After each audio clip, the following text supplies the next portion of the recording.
is the Glass Cannon Network.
How's it going, Seattle? Wow, sold out in Seattle. Pretty sweet. I'll be honest. At first, I was worried that I wouldn't have anything mean to say about Seattle. Because frankly, I've always enjoyed my time here. As you all know, I'm from Boston, and I love Boston. And Seattle kind of reminds me of a Boston if Boston sucked. And then nobody bathed or cut their hair. That's what I think of when I think of Seattle. But I'll tell you, I've been here a couple days. We went to Portland, a great town, a couple days ago. And I realized what my favorite thing about the Pacific Northwest is. It's getting on the fucking plane to go home. That is my favorite part of visiting the PN. You don't like it at all? The PN Dubs, There's Joe. nothing you don't like giant trees? I got trees in my backyard. Good Lord. What happened to these towns? I went to get some seafood, wanted to get a lobster roll down at Pike Place Market. It looks like World War Z down there. Do people think the Space Needle is full of heroin? Is that why they Come here and never leave? Don't you go sharing those space needles, Joe. That would explain the people sleeping outside of it. They used to throw fish back and forth out of the market. I want to see that. They were throwing live rats. Can you believe it? Live rats. I knew that COVID wrecked most of the world, but when did the PNW turn into Thunderdome? That's what I want to know. New York bounced back. Let's go, Seattle! I don't know. I've been accosted way fewer times here than I was in Portland. That's true. I have to say. That's true. Portland makes Seattle look like Shangri-La. It's true. Don't get too excited, Seattle. you know where you're It's a very low bar. I think we've established that. Trees. What about the trees, Troy? The crisp, clean mountain air. I just love that you came to the Pacific Northwest and went looking for New England lobster. I had to compare. There's an ocean here too, Troy. There's an ocean here too. Our ocean's better. Everything's better. It's not the size of the ocean that counts, ma'am. That's what you do with it. It's how you That's what you do with the use ocean. it. It's how you overfish it. It's how you overfish it.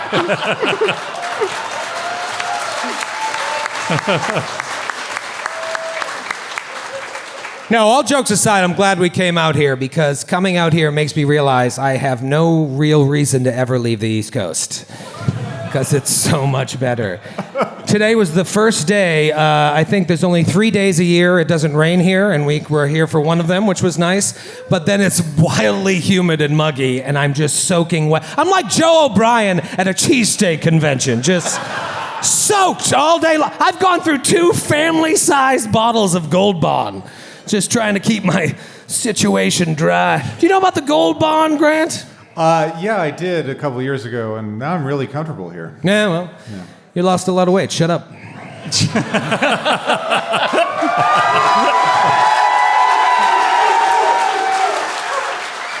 Just living my best coast life, Troy.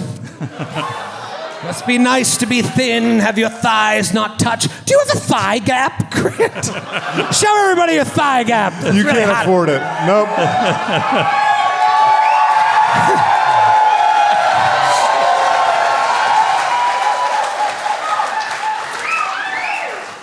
I'd like to un-Seattle that.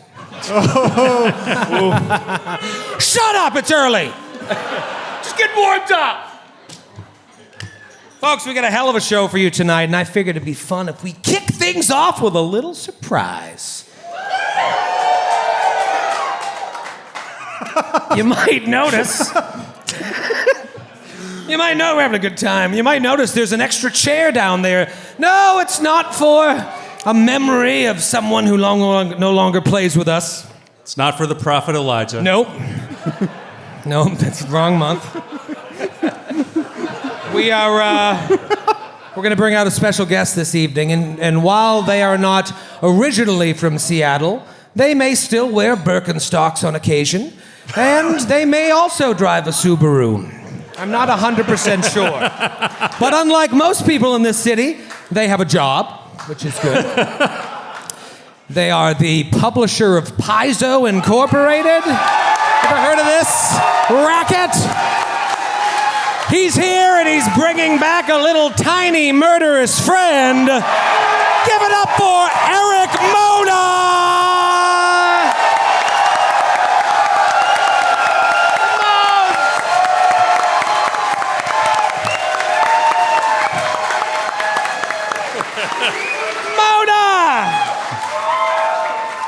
Mona, how did you tear yourself away from the 7 people at your airport con? Jesus Christ. How did you find the time in your schedule? He's lobbing weapons of mass destruction out here. Seriously. Jesus Christ. Well, Troy, I'd like to welcome you and the Glass Cannon to Seattle's preeminent burlesque stage.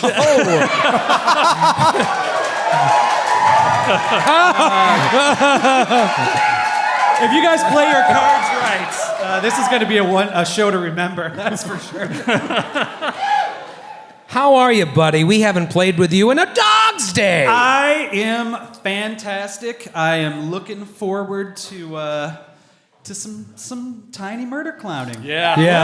As am I. It's been too long. Where has that son of a gun been? It's a great question. He always seems to disappear when Eric's not available for shows.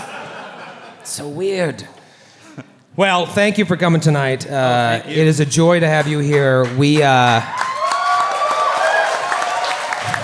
I saw a memory today on Facebook. Do the kids still use that, the Facebook? And it was... Kids do not use it. No. They call it meta now. It was the first Paizo con that I went to solo. We all threw in 45 cents so I could fly to Seattle and stay at the Motel 6, 8 blocks from the con. And you took me to the Scotch party, the famous Scotch party. Yep. And I got blackout drunk. And didn't know anyone there. And then you all proceeded to take pictures of me. Yeah. And so I saw those pictures again today. It was fun. Good. Good. I thought your tradition was you fell asleep early like an old man. I get tired, Matthew. You're a father now. Shut up. Speaking of Matthew, now I'd like to introduce you. That was the smoothest one yet. Ooh, Seamless Fire. segue. that one burned like no other. That was so seamless. This is how the pros do it. I'd like to. You guys taking notes? By the way, folks, this is all unscripted. You have to trust me. Right. It's all unscripted. Check my notes. I'd like to introduce you to 4 men who remind me of Seattle. They do. Because sometimes I think I miss seeing them until I finally do, and then I'm like, I'm good. That was good. I'm good. First up is a petite young man who looks like a toy maker wished him to life. Give it up for Matthew Capodicasa!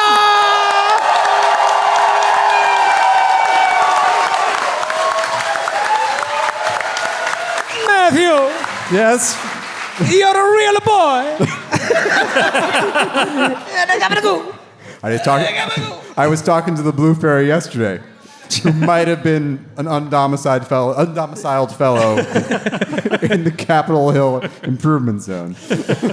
How has your Pacific Northwest journey been thus far? I'm having a great time. I love it out here. You should stay.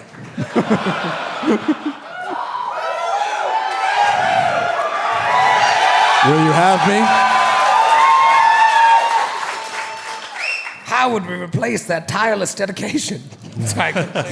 Will you pay to relocate me? Because I hear the average rent here is quite high. Oh, God. Name your price, Capodicasa. I want your equity, though. Folks, next is a man who biked 34 miles around Seattle this morning, but then still saved time to walk across the Pacific to save Tokyo from Mothra. He's a real giver. Give it up for Grant Berger.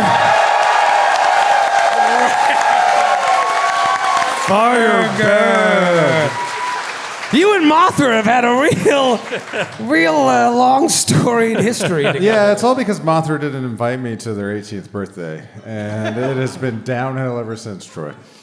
How are you? Did you go biking today? I just assumed you did. I didn't go biking. I ran a little too far in Portland, and now my knee hurts, and I think I just might have to retire because I was an adventurer until an arrow. Like an arrow in your knee. Little nerd humor for the locals. Fuck you! Hey, Whoa! This town sucks! I agree with Troy! so, what are you going to do to work out now? I want to get you fat like me. Fat you up. I think I kind of sadly did 20 minutes worth of an elliptical today and tried to tune into CNN, but it was a black screen because the cable wasn't working at the Doubletree Hotel. Don't blame me, man. It's not my fault. Erik, I'd like new towels, please. That's Erik.Mona At doubletree.com. at doubletree.com. Come up to the presidential suite. I'll set you up, buddy. All right. Hey, let me ask you this. Do your cookies not have walnuts? No, my half-eaten cookie from check-in is still there if you'd like the second half of it from yesterday. Mine was gone by the time I hit the elevator. I'm very hungry. The real bummer is they added nutritional facts to the back of those cookies, and now you know how fat you're getting. Don't look at that shit, man. It'll make you sad. Yeah. Just don't look at the serving size. Oh, only 300 calories. Serving size 8. 8 the entire cookie. Folks, next is a man who thinks the Puget Sound is an actual noise. And he wishes it would keep down all the racket because it's interfering with his hearing aid. You wild sound. Puget Sound. Give it up and Skidmore!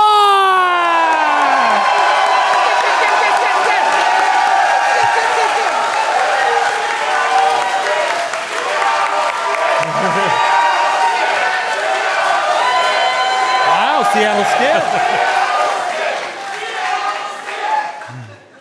All right. Yeah. I don't know what they're saying, but it's very enthusiastic, so appreciate it. Turn it up a little.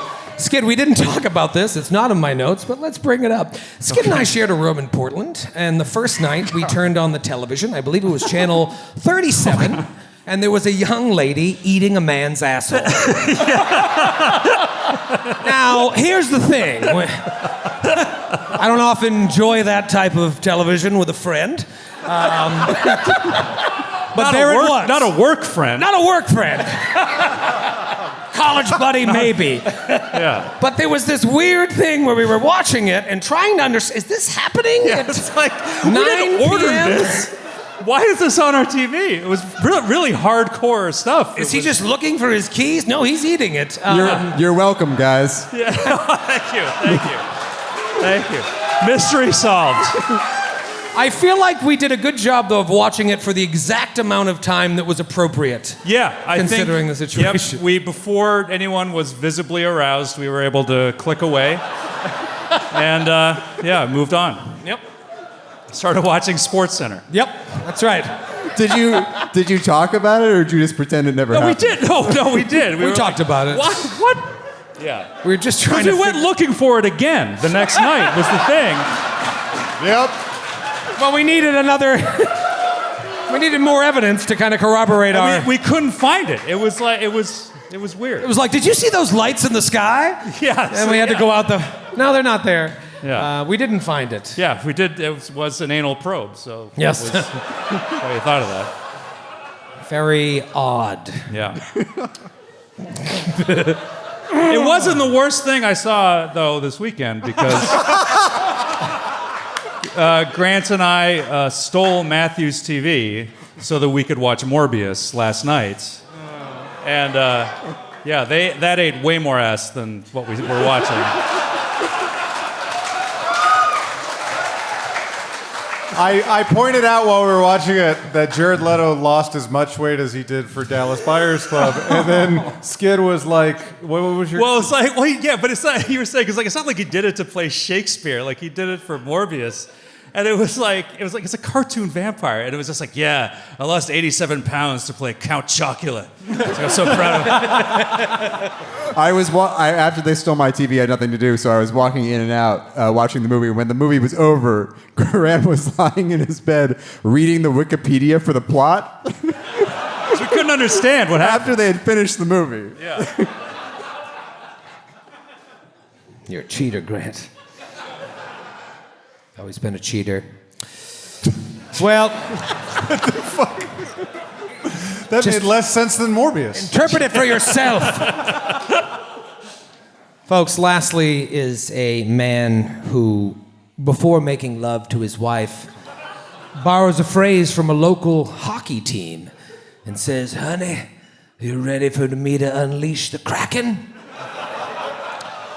To which she replies, "Is he unleashed yet? I don't feel anything."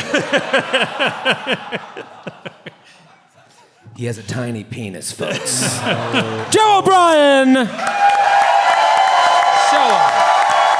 The old tiny penis joke. How are you, buddy? You son of a bitch. There they are. This is a skid town. This is a skid town, not a joke. It is. It's clearly a skid town.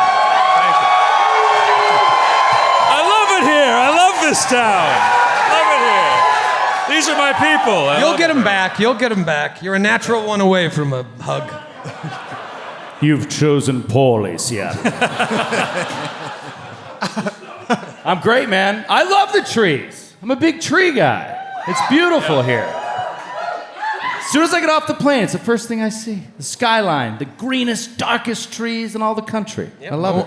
That's why they call them the Irish Lorax. No Irish Lorax need apply. That's right. I'm a big mountains guy. Mountains, trees, that's my favorite. And there's the East Coast mountains are pathetic. They're not even mountains. You can't call them mountains. I take my kids there and I'm like, we're gonna hike a mountain today. And in the back of my head, I know I'm lying.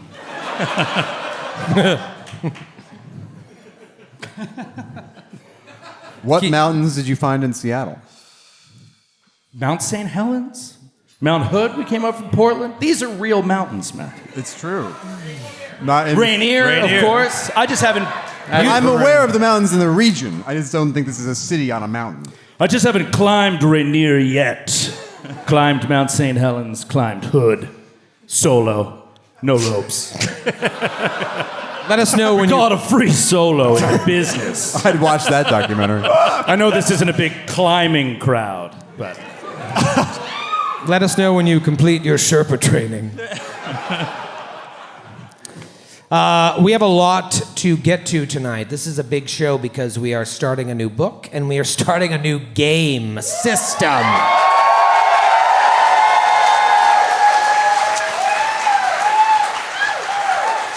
And as much as I'd like to stall, Seattle, let me ask you a question. No. Should I, all right, you've decided, good night, everyone. Should I ask Grantzilla to take it to the recap? Take it to the recap! Grant, take it to the recap!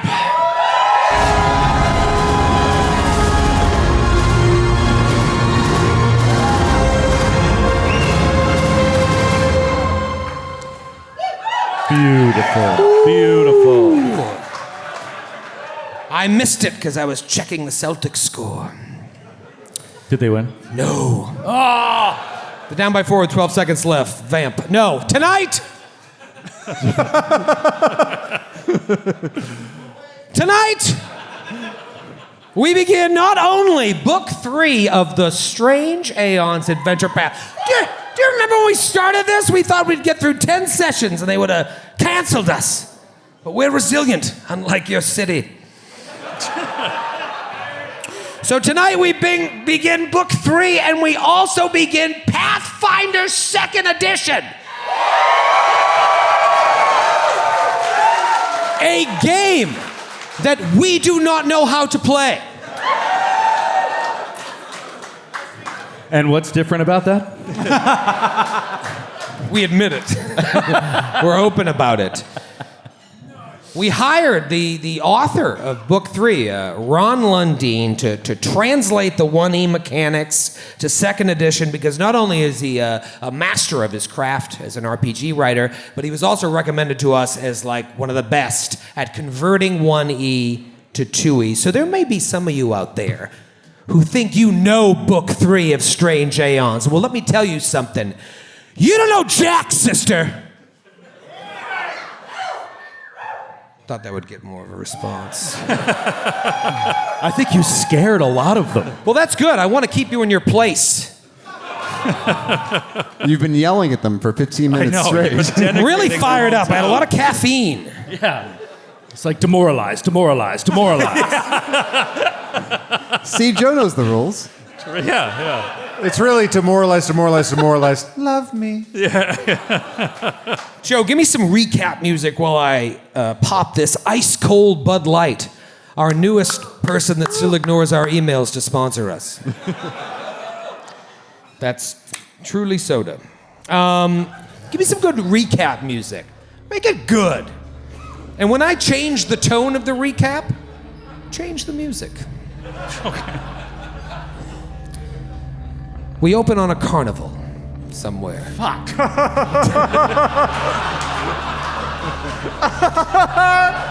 And then quickly we're at the ocean. Sand. Beach.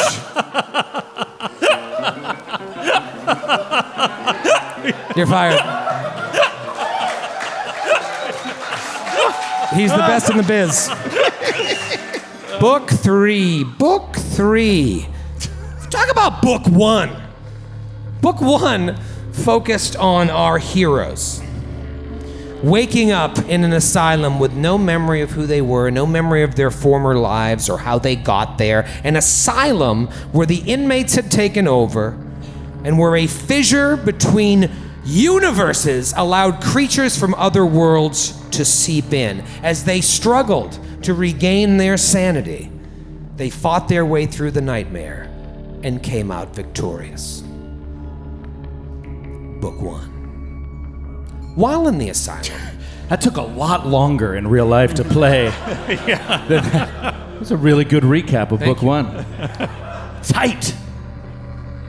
while in the asylum, they discovered that they used to work for a man named Count Hazerton Lowles IV, the leader of the county and the one that committed them to the asylum. So in book 2, they head into town to investigate and find out that not only is the Count gone, but several people have gone missing, and the Count left his estate in the hands of a woman. He left his hands behind. Just his hands in the estate? Left his With a hands note. in the estate of a woman. Just clutching a note. Get these hands out of here, she shouts.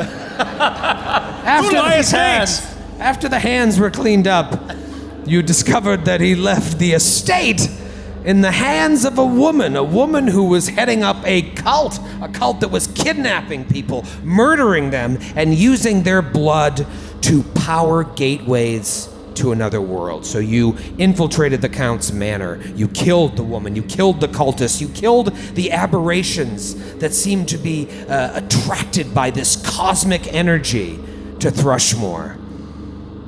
And you finally figured out where the Count went. Just a couple nights ago in Portland. It appears... The Count went just a couple nights ago to Portland? Is that where his hands were? He's been there the whole time? You went in search of his hands? That's a bottle cap, yeah. Celtics lost. This night could have gone. Oh yeah, how'd Portland do this year? How'd your local basketball team do? Oh, come on. Seattle. Come on. Did you guys? Did Sean Kemp win MVP? Shut up! Come on. They were playing great for a while in another city. What a bunch of assholes. I know. We're really doing. This is how you win over a crowd. This is. What was I saying? I don't know. It appears that the Count, this Count, you've learned a lot about this fella. He was obsessed with raising his stature in the scholarly community. Even though he inherited the title of Count from his ancestors, his father, his grandfather, his great-grandfather, they all held the role of Count. He wanted to be a respected scholar. But by the boxes of unsold books of his that you find, it appears that not unlike Matthew, he was a hack.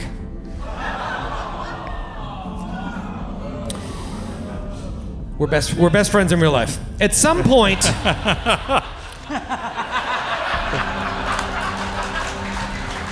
I learned a lot about what Troy thinks best friends mean just now. don't get on my bad side. At some point, Lowles, trying to regain his reputation, he becomes obsessed with 3 monuments in town. 3 monuments that he discovers were placed there apparently before the dawn of man by alien entities that were sort of claiming this world for theirs, a far-off world. These monuments are known as the Star Stelae, and the cult in town was sacrificing people to power these stelae to get to Carcosa. Maybe you've heard of it. You speak of Carcosa. Yes, Carcosa. Carcosa. The Count's research uncovered that there is perhaps another trio of similar monuments elsewhere in the world in a city that has been lost to time, called Neruzavan. Eventually he begins experimenting with dreams to try and further his research. You now know that he has gone as far as entering the Dreamlands and at some point brought most of you with him and sacrificed your minds so that a figure known as the Mad Poet would tell him where to find a book called the Necronomicon. Oh man, this is so awesome. This is so cool. Yeah, if you like this shit, this is great. He needs the Necronomicon because within its pages, he believes he can find the way to this lost city. He finds out that apparently the Necronomicon can be found in the city of Kathir in Katira, very far away, thousands of miles away from Thrushmore. So Lowls is traveling over 1,000 miles away to try and find this book, which will lead him to the lost city, lead him to these other Star Stelae. For what? You don't know. His old buddy, guy by the name of Myacnean Mun, sent him drugs that he used to put most of you to sleep so that he could take you into the dream adventure, and he's meeting up with Mun because Mun is going to help him translate the Necronomicon once he gets it. Final paragraph. Promise? There is a boat leaving town within the week that you can find passage on to take you on this months-long journey. You have a couple days, which you are glad about because your rat folk wizard is still frozen in amber from popping a sepia snake sigil trap that just froze you. And you got the plague, motherfucker! It's true. Bubonic plague. While searching the Count's manor, you've found tomes upon tomes, books, journals, all notations by the Count, things that you need to study, and you're going to have plenty of time to do so. There is a lot going on. But you have a couple days before you leave. What, if anything, would you like to do? Joe, you are still frozen in amber. I guess we should like put him in a bathtub or something when he wakes up. You know, before you tell me what you want to do, let's talk about your level up. I want to talk about this because it's interesting and it will kill at least 15 minutes. That's what you pay to see. No, this is very interesting for a level up. So now you're 7th level, but we are translating these characters to 2nd edition. So I don't want your life story, but I need to know what I'm dealing with because you're all going to be overpowered right now. I imagine that you're rich and you're broken the game. I gave Joe this beautiful tome that was sent to me by Beadle and Grimm. You guys know Beadle and Grimm? Beadle and Grimm's makes these amazing chronicles for a bunch of the classes. So the only class that was actually being used up here was Wizard. So I brought this to Joe, and Joe has read it cover to cover in the last 3 days. And retained nothing. Joe, tell me about, assuming Atticus will wake up with the plague. What happens? You're leveled up in your 2nd edition. You've spent a lot of time here. You've had some help. You've called in some ringers. Tell me about 7th level. Yes, I have to thank Mr. Erik Nielsen. I don't know if any of you know him, but he's an amazing PFS GM and a longtime Naish member who I was like, help me! Convert this to 2nd edition, and it's a lot of work and very scary and not anything like 1st edition at all. So yeah, there's a lot of bobbing and weaving that gets done. There's going to be a lot of new stuff, but I can tell you this, I am so excited because the Tui Wizard is so badass compared to a 1E wizard at this level. I'm gonna be firing shit off left and right. I predict no more delays. Wow. Oh, wow. Wow. That's right. I think delays were a 1E problem. Care to make it interesting? I'm listening. $10?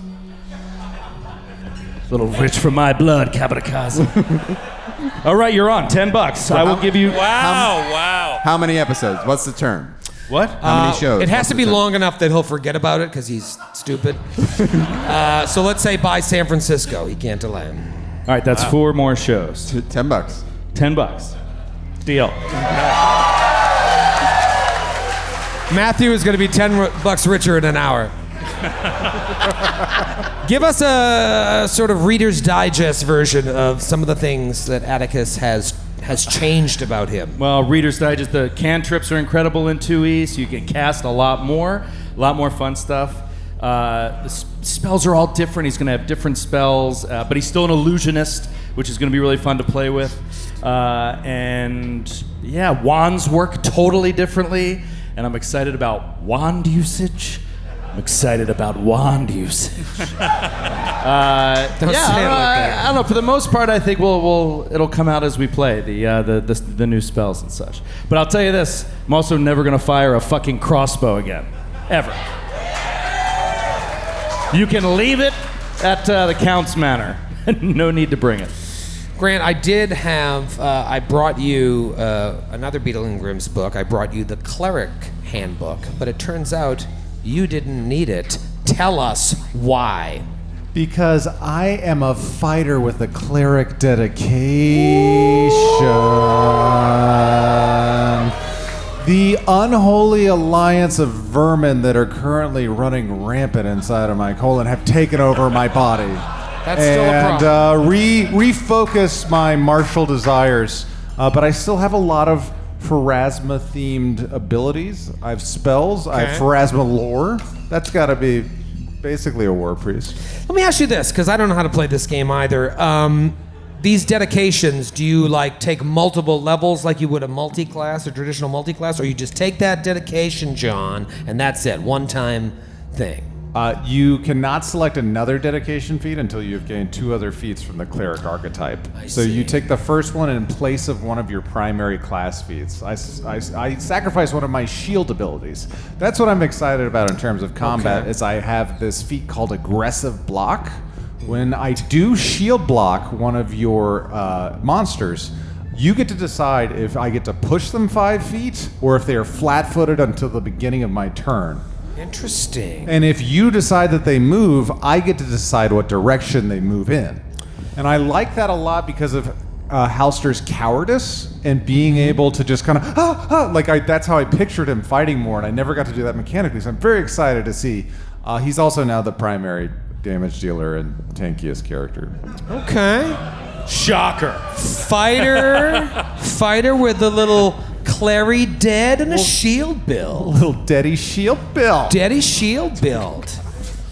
Matthew, Sir Julie has changed considerably. There's going to have to be some story changes about her because you have a completely different character. Now, Paladin works differently in 2E in that there's 3 different kinds of your traditional Paladin. Which one did you choose? Well, I chose Paladin because I'm now a champion. So I'm a lawful good champion. Which is a paladin. Lawful good champion is a paladin. You could have been a liberator or a redeemer. I chose paladin because that's what Sir Julie was. Okay. Anything else interesting about her or you? Nothing. No. I think that we'll discover a lot of the new abilities when we go in.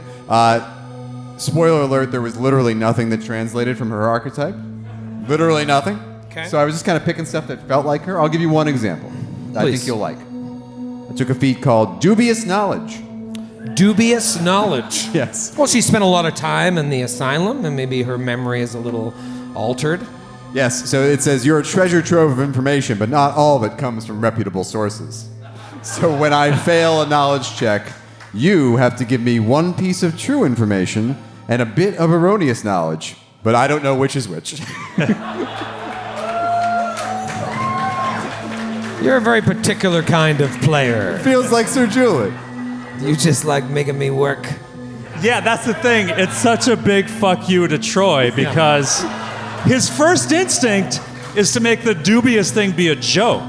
Yeah. But if he does that, we're going to know which one is dubious. So he's going to have to work even harder to come up with something that sounds like it could be true. I'm very excited for this. We are going back to 1E in the District of Columbia. I also predict that Grant is right and Sir Julie will do less damage in 2E. But I don't know that you'd be you're the tankiest, Grant. I think I might be tanking without dealing as much damage. It's a tank off. It's a tank off! Tank off! Let's see it. Skid, I know you've been studying this around the clock. You had such a masterful handle of the 1E Alchemist. I imagine this was just like riding a bike, learning the 2E. Yeah, this morning I felt very, very bad and nervous and anxious to the point where I told Matthew and Grant that chances were that this version of Aldo would either be taking a lot of naps or in the worst case scenario, taking his own life so that he could be replaced by someone of a simpler class. But I was able to, I spent some time in the glass cannon room at PaizoCon today. Check it out. And I had a lovely, it's a great time. I had a great tutorial session. Caleb and our friend Tim Nightingale were able to kind of walk me through some of the basic And Caleb, concepts. thank And there you go. And our friend Grace Rogers, who's somewhere. Okay. Grace actually learned all of our characters and is on Discord right now. Well, she told me that she's going to spend all day studying out the alchemist class, and I could refer to her for any advice over the course of the show. So I feel way better. Outsourcing is the way to go. Yeah. So yeah, he's got a bunch of different powers. He's basically like, it's the concept that I had to wrap my head around was that his bombs are basically the same thing as his formulae. They're kind of like treated the same way. Uh-huh. So he's got like 12 different magic things that he can do over the course of the day with his reagents. That they can be bombs or they can be other things. I have a bunch of new bombs, bunch of new abilities. And Werner the Hedgehog has a bunch of things that he can do for me too that are new. So I forgot that he made the very conversion excited as well. Yeah. Well, that's cool. I'm sure this will be fun to see in action. You know a little bit about the Alchemist. I do. Yeah. I do. Yeah, it's really fun. It's a little tough to translate, but once you get it, it'll click, and it's pretty simple to not simple to play, but it's simple to understand. Yeah. After a certain point. Eric, we haven't seen Tiny Murder Clown in a long time. Yeah. But I imagine he's been through some shit. I imagine so. Yes. He's been through some shit, and he is somehow also 7th level, which is so cool. Yeah. Anything you want to share with us about a 7th level monk in 2E? Well, I think one of the most exciting things for me is I now have a +9 in circus lore, which is something that, I'm hoping that comes into play pretty frequently. Wrong adventure path. I think there was something Lovecraftian about circus lore. Absolutely. You And kidding me? Didn't we just start at a carnival? We did. Oh, that's true. Joe, the carnival music. Fuck.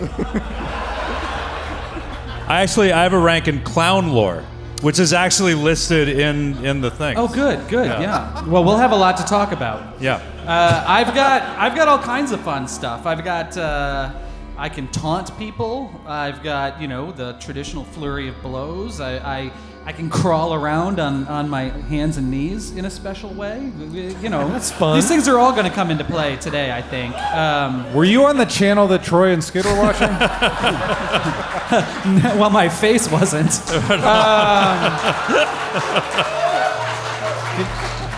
Maybe he was hungry. You are a hungry ghost. I am a hungry ghost. Wow. We are vile. We are Boy. vile. Yeah. Well, that's very cool. I want to hear all about where the hell you've been, because the last time they saw you was like 2 Philly shows ago, I think. Yeah, it's been some time now. Yeah, and they were still in the asylum, but now they're out. So say we all. So say we all. Going back to my original question, you have some time now. Time that is mainly there to let Atticus come out of the amber. What do you want to do? You want to buy anything? I sent you a bunch of lists of gold, and the translation between gold and 1E and 2E is also a fucking headache. But I'm sure you guys spend most of the day figuring this out. So what do you want to buy? I would like to buy a Sharpie so that I can go to Atticus in his amber and draw a mustache on him. Oh, that's fun. You know what? You find a Sharpie. Yes! Save your money. Yeah, we should definitely deface him. I imagine as you were pushing him in the wheelbarrow from Iris Hill back to town, you were taking the Christmas lights off of him from the Christmas party that you had. So now he's got a little fun little mustache there, maybe a dick or two. Maybe some glasses. It's always fun. Yeah, glasses, 4 eyes. What are you really doing? A question often asked at our table. That's a Joe line. That's a Joe thing. I spend some gold to upgrade my greatsword. Ah. Okay. Fucking striking. It's fucking striking! What does that mean? Oh, you're not gonna like this, Lavallee. I already hate it and I know what it means. What is a striking greatsword? You basically double your damage dice. Gotta hit me first. Yeah, that's why I also spent some money to upgrade it to +2. Did you save any money for the rest of the players? I Grant. think so. Grant, what did you buy? Or was there anything left? I mean, I got everything I wanted with no limits because that's what I do. No, I would love to. What I want to do that I haven't gotten the clearance to do yet is I can wear heavy armor now, and that Grim Gloom mail, which played a big role in our Portland show. Like, there's no way for me to remake that, really. I added a Dread Lesser, eerie symbols cover your armor, inspiring terror in your foes. That's fun. It's neat, but That's cool. I feel like I'd like to change the heavy armor, but I'd also kind of like to say that I spent all of the money allotted to me and then tell you what I bought in the District of Columbia. Yeah. good Well, plan. Matthew had asked me this earlier. Can there be a lemon law since we don't really know what we're doing? And I said no. Skid, what did you? I have it in writing that you said yes. What did you buy, Skid? Anything? Some more? I did buy a couple of things. I can wear medium armor now. So Fun. I bought a suit of chainmail. And I bought a pair of alchemist's goggles. What do those do? They give me a bonus to crafting alchemical items and a bonus +1 bonus to hit with my bones. Wow. Which is cool. That's pretty amazing. Yeah, and I also bought a bunch of other things that will remain a mystery until Washington, D.C. Because I don't know how this game works. Right. Yes. Right. Joe, did you buy anything for your frozen character? No. Okay. I prefer to role play the situation, Troy. Okay. Well, we'll say a couple days pass, and suddenly the amber starts to melt, not unlike Han Solo in Carbonite. We see your stupid rat lips. And then you're suffering from hibernation sickness. hibernation sickness. And you come out, and the first thing you feel is fatigued because you have the plague. Shit. You're so tired. You've been in there for 7 days. And because you failed your save in 1E, and now we move to the 2E version of bubonic plague, and you are immediately fatigued, and I need a fortitude save right now. Oh! In the great city of Seattle. The only city in America that still has the bubonic plague. Give me a fort save. O'Brien. You don't want stage 2 of this. I know. I'm really actually very nervous. First roll of the night. Are hero points transferable now? They are or not? No. Let's talk about hero points. Yeah. I don't like them. Eric, I don't want to talk ill of your game. Why don't you make a game where you don't need cheating tokens? Because that's what they are. But because they cried and they whined and they had their parents call me, It's called a play test, Troy. I am allowing it. But we're not calling them hero points. We're calling them bottle caps. And all of you will start today with 1, but Skid, you earned a cap in Portland, which will transfer over. Unfortunately, it's only worth half a cap in the translation, so you have 1.5 caps. Oh, no. The cash value of a half cap is 5 cents. Okay. Yes, Grant. The question I have is that I would like to, perhaps hesitantly at first, because I see this rat, this large, vermin-esque creature that I have a new experience with since you've been locked up in amber. Right. And now I think he can, as he comes out of it, he can smell the rats within you. Yeah, That's the title of my autobiography. if not everyone The is... rats within me. The Grant Berger story. The I House don't know if of everybody's Rats. caught up on this, but Grant was sick last month, and rather than just having his character sit out, the other PCs shoved him in a sarcophagus full of rats, and some of them... To protect him. To protect him. Yeah, as a protective measure. And Grant decided some of them have now made a home inside of his colon. So you have a newfound respect for Atticus. What do you do? Halster says, "Want to make a video?" We'll put it on channel 37. I think we could have a happier, much wealthier life together, my friend. I would You'll like be to, seen in every hotel in America. I would like to treat disease. Ooh. I have healer's tools. Oh, Okay. I like this. In fact, I have slightly better than average healer's tools. Wink, wink. And I'd like to spend at least 8 hours caring for a diseased creature. That diseased creature in front of me, played by Joe O'Brien. That's so nice. Can I'd I aid you in this?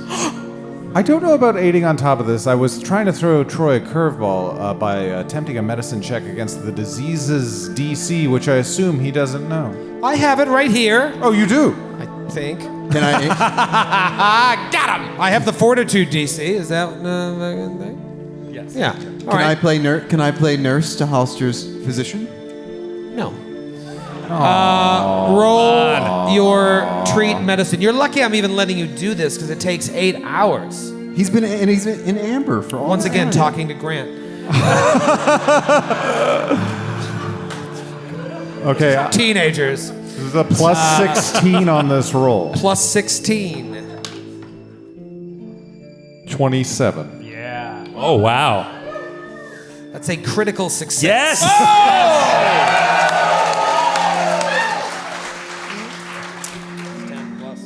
I don't know what that does, but It gives what is you. what is the bonus? With a critical success, Joe receives a plus 8 on this roll. No, plus 4, plus 4, plus 4. I lied. Okay, great. Thank you, Grant. Plus 4 to your fortitude save. What could go wrong? And I'm holding you in my arms. He's like shivering and fever, sweating. Thank you, Holster. Oh, God.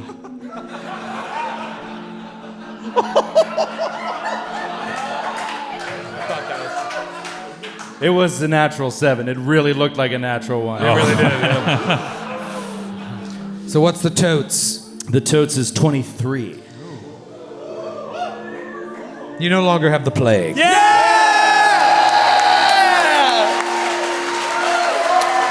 I love it! 2E mechanics at work. Nice job. Nice, Halster. Let's fast forward through this nonsense. You no longer have the plague. You have some new tools and new powers. And you head down to the mossy quays thrusting into Avalon Bay in the city of Thrushmore. Let's see the city of Thrushmore there, G Money. Ooh. Look at that beautiful city. There it is. We saw that before. Yeah, that's what it looks like. You head down to the Mossy Keys, and as told to you by Cecilia Rents, the head of the Sleepless Detective Agency, none of the simple fisher folk or the coal barges from Hyannis or lake traders have ships capable of making the journey from Thrushmore all the way to Casimir. They're not fast enough, they're not large enough. Fortunately, she has given you the name of someone who could take you that far. And that person is, according to her, a feisty halfling captain named Skywin Freeling, and her ship is the Sellen Starling. So, once you get your shit together, the four of you head to the bay. You arrive there, and you're walking down the docks, looking around, and sure enough, you see a halfling that fits the description that Cecilia gave you. And it seems that she's arguing with the harbor master. Though she stands no more than 3 feet tall, she's ripped. Her large eyes are a deep blue, a contrast with her tawny skin. She keeps a curly mass of auburn hair and a messy bun at the back of her head. And she's dressed in a tunic and leggings, a chain shirt. She's got a rapier at her waist. She looks pretty cool. Then there's this fat dude in an ill-fitting harbor master's jerkin giving her the business. And you overhear this as you're walking up. He's like, I'm not making them reload it, and you'd best be on your way, shorty. And this halfling, in her high leather boots, she jabs her finger up at the guy, and she's like, what do you mean you won't reload it? It's loaded wrong, you overstuffed sow. Ships can't just list to one side like you drunkards. Hardwood is heavy and as thick as your skull. Your people loaded at 9 stacks deep to port and 3 stacks starboard. I've got to get all the way to Casimir, and I won't make it if my boat rolls on its back as easy as your mother after 2 ships of Chardonnay. Whoa! 2 of them are going at it like a catcher and an umpire, kicking dirt. It's getting tense. This guy's big, and she's giving him the business. What, if anything, do you do? Throw a bomb. Throw a bomb at that guy. I'll teach you to speak loudly to a halfling. He shouts. No, I don't know. I don't know what to do. She seems upset about the way the harbor master and his people have loaded wood into the hold of her ship. You see the ship right there. What are you thinking, man? We approach. You approach, okay? Yes. Good start. You walk up, what do you do? I say, excuse me. We approach on horseback. We're all on horseback. Get off your horse. We look down at them. Excuse me. Are you the captain of this vessel? I don't know why I'm speaking this voice. Are you the captain of this vessel? As a matter of fact, I am. Who are you? I am Sir Julie Andrews, Knight of the Dawnflower, and these are my friends, and they shall introduce themselves. Hello. I'm Aldo Casimir. Good day. I'm House Surprise. And Atticus Grimm of Ustrov.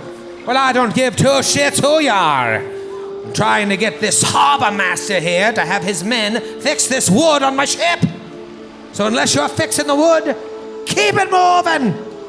Well, surely this harbor master, surely he would appreciate a job done well, right? I told my men to put the wood on there, and they put the wood on there. Our job is done. Well, it is so hard to manage people these days, isn't it? Are you talking to me, Troy, or the harbor master?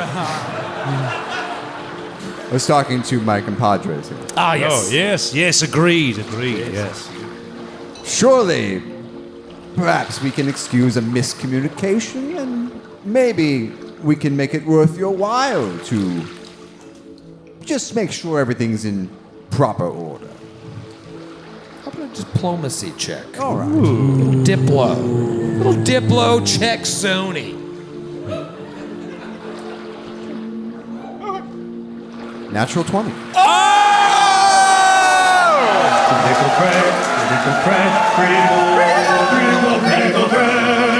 Treaty of Versailles, motherfucker.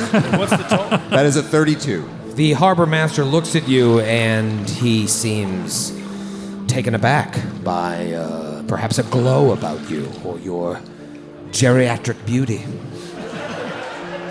I do have that effect on people.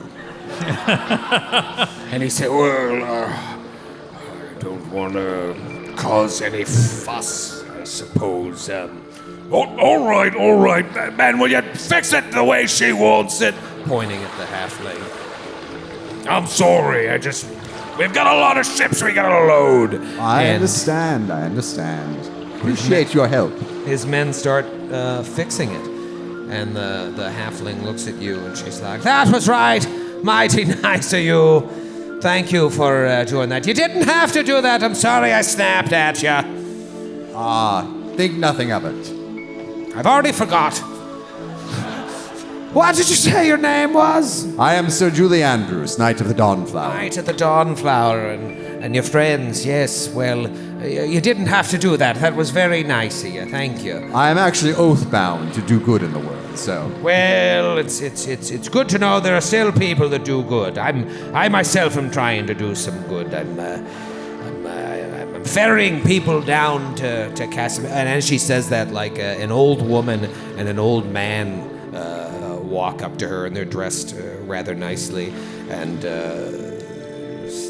the halfling is like eyeing them, and the man, he's like, pardon me, madam, I couldn't help but overhear you're heading to Casimir. My associate and I, points to the older woman, we're looking for passage that way as well. We are actually returning to Casimir after a sabbatical here in Ustalav. May I ask how much passage may be? And Skywind eyes the man and the woman. She's like, well, pardon me for saying so, but you don't look like the fighting type. The Sellen passage can be a bit thorny, so since you'll mainly be baggage aboard my vessel, it'll be 125 silver pieces each. A fair rate for an over 1,200-mile journey that normally goes a copper piece a mile. And the woman speaks up. She's like, oh, yes, more than fair. Gosser, she says to the man, Gosser, weird name, Gosser, pay the young lady. While we may not be able to defend your fair ship, I'm sure we can regale you and your crew with stories of days gone by. We are teachers, and we love nothing more than sharing our vast knowledge with those who skipped college and went to a trade school. And they pay up, and Skywind's like, go ahead, get on the fucking boat. I'm sorry, what was it you were saying? We hope to join you as well. Perhaps you've been in contact with Sociedia Rents. Oh, Sociedia Rents, Slaveless Detective Agency. Yes, I know her quite well. What? Detective Agency. What did you Did you just lose language for a minute? I don't know why the basic episode for a second. Why I committed to this accent. Slaveless Detective Agency, yes. Society, she is quite a wonderful detective. Yes. What about Sean her? Connery and the Untouchables, ladies and gentlemen. This is really incredible. He's here with us tonight. What about her? I know her, yes. She said she would arrange passage for us. We are also going to Casimir. Well, son of a bitch. And we Wonderful. can fight. You know, I did speak to Society recently, and she said she had a couple of people that wanted to join my ship. Well, I'll say, unlike those two old-timers, you look like you could perhaps help protect the ship. The Sellen Passage is not exactly completely safe. So how about 75 silver pieces, and you agree to help defend the ship? If we run into trouble, we might not. I think that sounds more than fair, gentlemen. Yes, I agree. Yeah, that seems like fair dinkum to me. Thank you, Todd. All right. And she says, is it just the 5 of you? So sorry. Five of us. Are you having difficulty with I don't. basic mathematics? Is You there are different- supposed to be the captain of a vessel, Mayor. Well, I'm sorry. Are you telling me that this tiny man in a red hat isn't with you?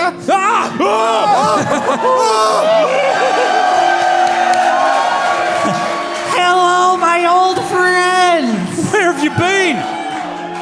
It's so good to see you again. It's your old pal, Tiny Murder Clown. Oh yes, I thought I recognised him. Oh my. Oh. I thought we'd never see each other again. Ever since I escaped from that asylum. You escaped, and then what? I was wandering around in the mist and I found a door and I opened it and I was free. Why? It was simplicity itself. Escaping is what Tiny Murder Clown does 6th best.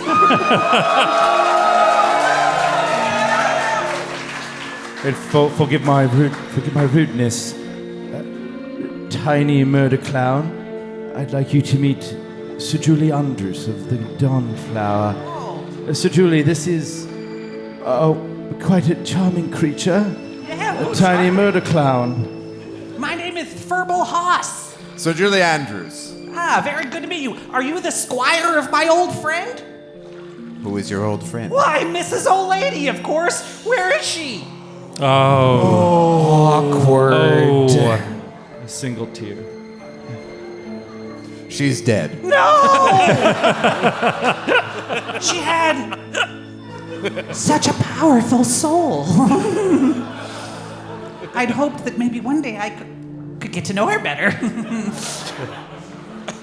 Well, you won't. How well, Because she is very, very dead. I am so sorry to hear that. How did it happen? I was not there. How did it happen? Poor tactics.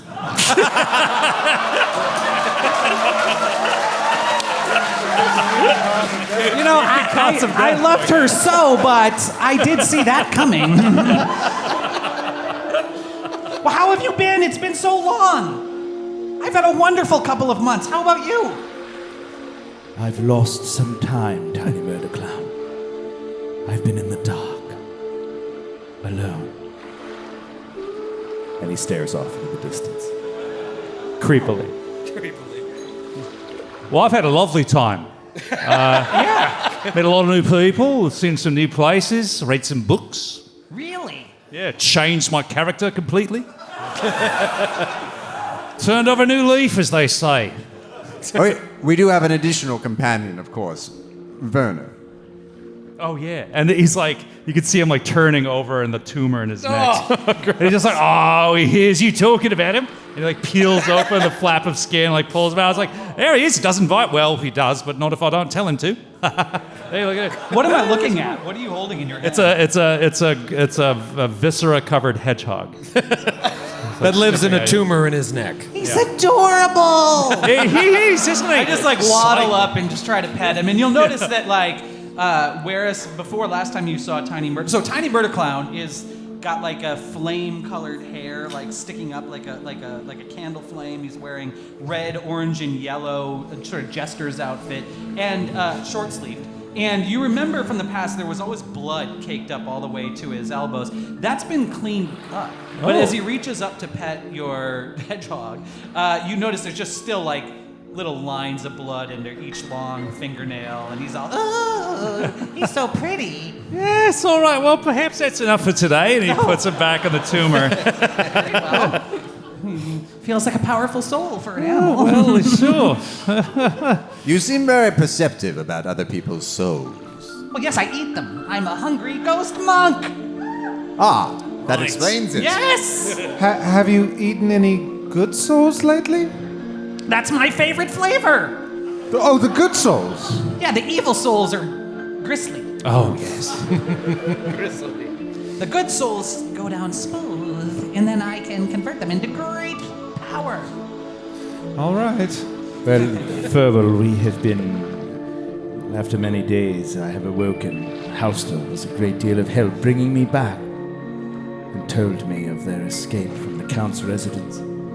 We may have some information on why he sold us, why we were sent to the asylum.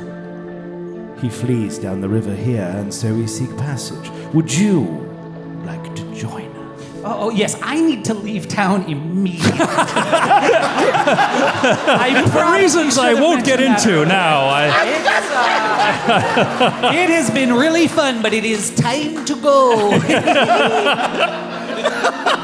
You just like look past his shoulder and see like half a mile away like a squadron of cops just like running Running down the street towards the ship. Flashlights. batons waving. Sooner the better. Good madam, may I buy passage on the boat? Well, yes, it's going to cost you 75, and just like your friends, you're going to have to help defend the Sellen Starling.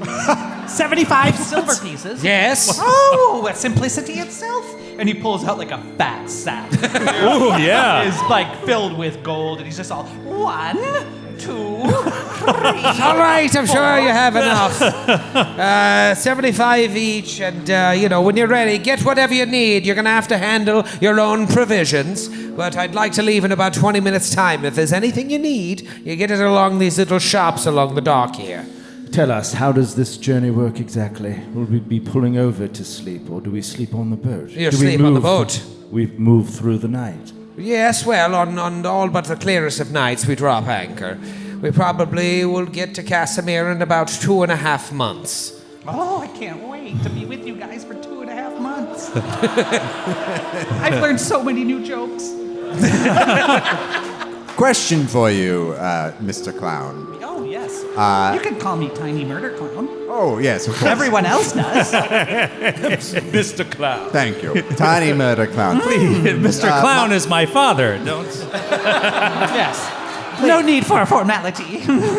As a paragon of goodness, I could not help but observe that my companions here were discovering they were, shall we say, less than admirable in their deeds in their previous life. I'm very admirable, I assure you. All right, then. I trust you. Excellent. You're a hell of a paladin, Sir Julie. I am an expert in looking the other way. Indeed. The most chiefly useful skill for a paladin, I find. So what do you need? We're gonna get ready to go. She sails about 10 miles a day, but her speed is obviously dependent on the currents, whether the wind blows from a favorable direction, which can be unreliable when we get into the more forested areas. We must pray to the Dawnflower to guide us. Whatever. Whatever. I pray to the wind and the sea.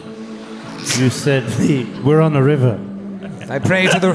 I never pray to the river. Never. No. Never pray to a river. Always to the sea. The sea and the wind. You got a lot to learn about sailing, rat.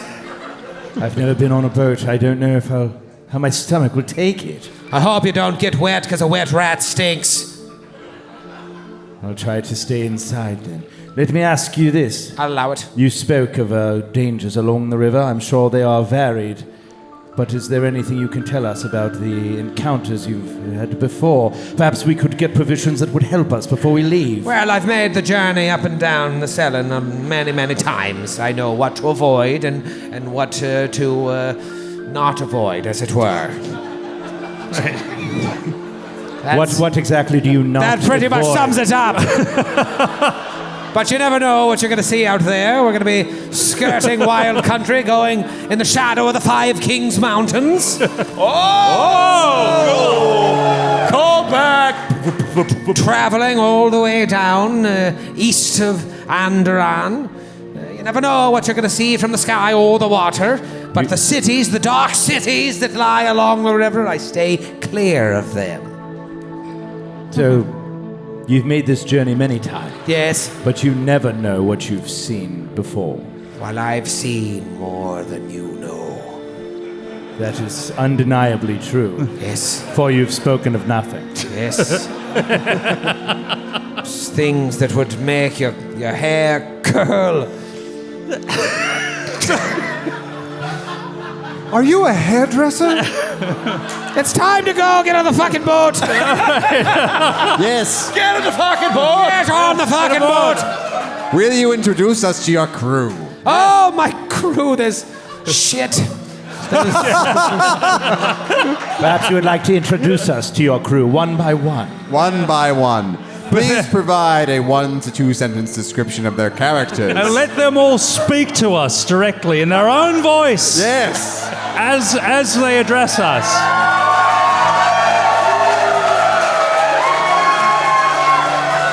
Let me hear the music in it.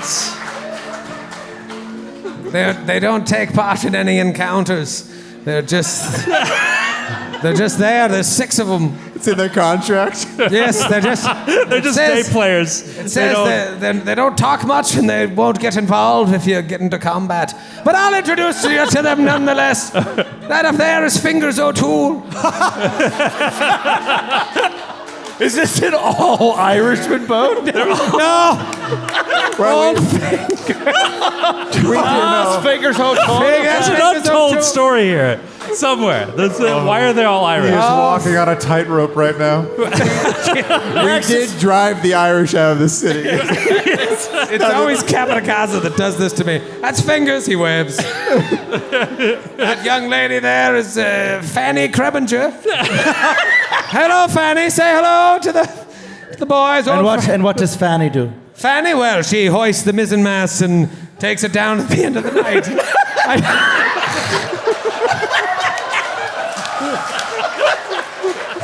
And she's the best of the bids. Best in the bit. Her father was Captain Crebinger. You gotta write these names down. Oh, I'm writing them down. Write him down. All right, Please, write him down. That little feather there, that gnome is Dinky Fusstumble. Oh, Dinky. Oh. He's mute, but he works hard, and you'll never have to role play with him, Dinky.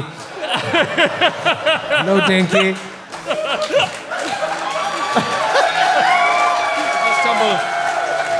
Now that strapping young man, that's Pedro Alacabam. One more time. What was that last Pedro Alacabam. Alacabam. Yes, he's from Kadira. We're actually bringing Pedro home. He knows all about the area once you get down past Casimir. Hello, Pedro. And Pedro, what is his function? Pedro, well, he does a lot. More, he's kind of the type of guy that does things you don't even notice it. The little things. We call him the glue. Things, Pedro Alacabam. His father was a magician. Then, of course, we've got Pork Chop Is he McIntyre. the ship magician? Is that what he is? Yes, he was. No, his father was a close-up magician. What did I say? Pork Chop McIntyre was the next one. Pork Chop McIntyre. Grew up with Fingers O'Toole. Pork Chop McIntyre and Fingers O'Toole used to own a corned beef shop in Nandoran. Are they cousins? But now, yes, it was a family business. But now they work on my ship. Is that 6? No. Only 4 more. Oh, that's gotta be 6. That's 5. And that young lady right there, the last fucking one is, The tiefling. Well, she goes by many names. The tiefling. Quiet. We don't want to let everybody on the dock know. I have to say, I'm a bit concerned you don't know the names of your own crew. Well, no, they've been with me for a long time. I'm just drunk.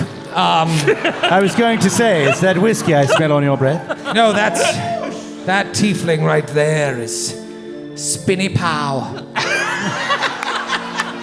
Spinny? Don't get on Spinny's bad side. What? Fuck you up. What does Spinny do on the ship? Spinny, what does Spinny not do? Yes, let's start there. Spinny Pow, she is the cook. Does everything. Spinny, you'll be glad Spinny's there when she feeds you at the end of the night. Oh, so we don't need our own provisions. We will be fed. 1 meal a day from Spinny, and you provide the rest yourselves.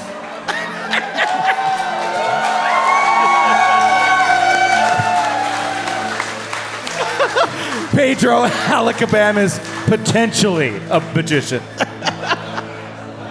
Oh, I shall have to talk with Pedro. Do they have any titles? You have a first mate, a second mate. Oddly enough, no. We don't have titles here on my boat. Oh, an egalitarian? And don't expect me to call you sir. Well, I have been blessed by the gods and charged with the responsibility to do good in the world and have a little fun while doing it. Well, I'll tell you, you sound like Spinny. You sound like Spinny. I think you two will get along famously. Oh, I can't wait. All right, time to get on the fucking boat. Let's go. No time for provisions. They've got a lot of show left. Now you know the crew, but I didn't catch the name of these other people that have been added to the adventure. The man and the woman. Hey, what are your names? She yells up. And then I'll scan through my notes because they actually have names. Oh, never mind. And the guy's like, "Who? My name is Gossa Kelkin. I'm a teacher. I am an expert in the Age of Enthronement. If that is something you're interested in, I can tell you all about the Age of Enthronement. And this is my associate. Yes, Rebin Malaver, and I love the Shining Crusade. Ooh. But that's not my voice. This is... Imposter! Killer! Sorry. This salt sea air is making my voice get lower. Rebin Malaver, I like the Shining... We should be leaving now. Madam, I fought in the crusade. Oh, the Shining Crusade? I don't know what they called it now. At the time, we just called it the crusade. Oh, well, I love a good crusade, but The Shining is my favorite. You don't remember the name of the crusade you were in? How odd. It's like we didn't call it World War I at the time. Because World War II hadn't happened yet. Sir Julie, you fought in the Mendevian Crusade. Well, I fought in the Mendevian Crusade. Ah, the Mendevian Crusade. Yes, no, this was a different and much better crusade. You understand that even in the Mendevian Crusade, though, Atticus, things did shine. Undeniably. Well, good for you. She rolls her eyes. And the boat starts to take off. You guys jump on as it's floating out of the... I would like to address the crew briefly before we set sail. Yeah, there are no titles on this ship. I just want to say it was a pleasure to meet each one of you in turn. I look forward to hearing from each of you over the course of this voyage. And I want to thank you for being extraordinarily open-minded as per taking a bubonic plague-suffering rat onto your seagoing vessel. I'm actually feeling quite well. He got better. I'm much better now. Wait a minute. I don't have it. Did you take a rapid test?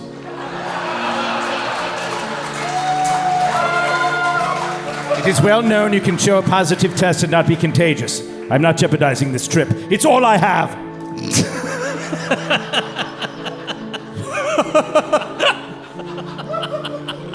And I'm not wearing a mask either. And he throws her off the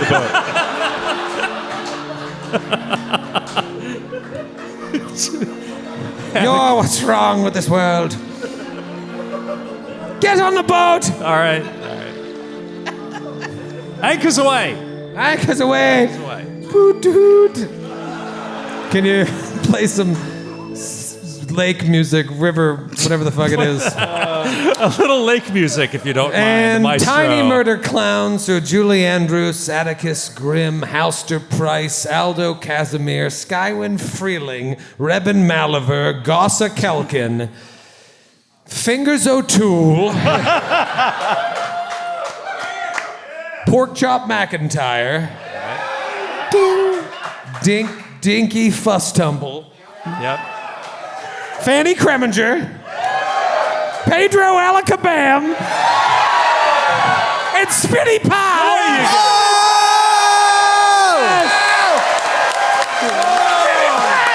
Oh, I can't wait to meet Spitty. Spitty Pal! You all set off on the Sellen River. And Werner the Hedgehog. And one of the hedgehog. And the Dawnflower, who is always with us. I am exhausted. I think they're atheists, said Julie. There are atheists in a world where the gods demonstrably exist. Hard to believe, Aldo. It's a bold choice. You pay your fees and you join up on this ship and it sets off down the river. Let me show you another map here just to kind of give you a sense of where we are. Here it is. So you see, way up here to the top left, I have Avalon Bay and Thrushmore. You can't even see it, but that's Lake in Carthen.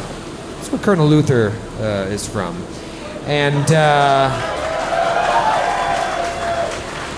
nobody fucks with the Colonel. You're starting there, and you're going to make your way. You know what I'll do? Just to show you, I will freehand a journey map. You're going to go down here. Oh, hello, Five Kings Mountains. And you're going to go la la la la all the way down to Casimir. Map must. A little latency on that router. That is your journey, and she said it's going to take 2.5 months. Easy. I cannot wait. Somebody get Eric a flight to DC and Columbus. Sounds Yeah, I know. So you're going to be traveling through here, and then if you look where that compass is on the map, that, like, south of that is where Kadira is. South of that is where Kathir is, where the Count is heading, and then presumably somewhere even further south of there is the hidden city of Neruzavan. What body of water does the Sellen empty into?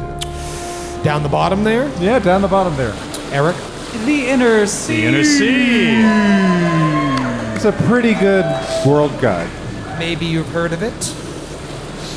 The inner sea, but you're starting way up here in the top left, leaving Avalon Bay, leaving Thrushmore behind, and you see the city of Thrushmore slowly fading into the distance. You spent a weekend there one night, that's for sure. It just disappears. Not long ago, you saw the dock and the city appear when you left the asylum. There was this sense of hope, and you get there, and the place sucked. But now you've made it slightly better after murdering several people And also by leaving. and leaving town. Yeah. By leaving it, yeah. Day one is rather uneventful. You're getting to know all of the people that I've now named. Let's role play with them extensively. No. They're very busy. They all have many jobs. But you can talk to the scholars or Skywind, if you like, as the night wears on and you eventually drop anchor at the end of the first day. Is there anything you're interested in doing, or you just want to just rest? Oh, no, we want to talk to every single person on the boat. Yeah, I thought we made that abundantly clear. Let me tell you about the boat. The boat is just your average keel boat, wide, about 50 feet long, 20 or so feet wide, and you can see it's seen a lot of use along what is known as the Sellen Passage. It has a single large sail and long poles for navigation that Fanny and Porkchop man. There is a main cabin atop the deck that is divided into a small captain's cabin in the fore and a large room aft. And it's sort of expected that the scholars will sleep in the aft room. The sailors sleep out under the stars, and you have the option of sleeping with the scholars or sleeping with the help. You've paid to be on this. Not sleep. Challenge accepted. Are the scholars married? That's not a deal breaker. You said you won't wear a mask, but will you wear a... Never mind. What is Smash Mouth? The hold downstairs under the boat is also divided into port and starboard sections, and that is what's full of this wood that she's transporting. There is a... yeah, that's the ship. That's all you need to know about the ship. You talk to the crew, and they're great. You love them. They're really sweet. We scour the ship for secret holds that might hold creatures from the Mwangi Expanse, for example. You scour it, and you find nothing. But the whole time, old Pork Chop is giving you the eye. Like, who said you could look in that? Oh yes, Pork Chop. How are you? You open the door, my friend.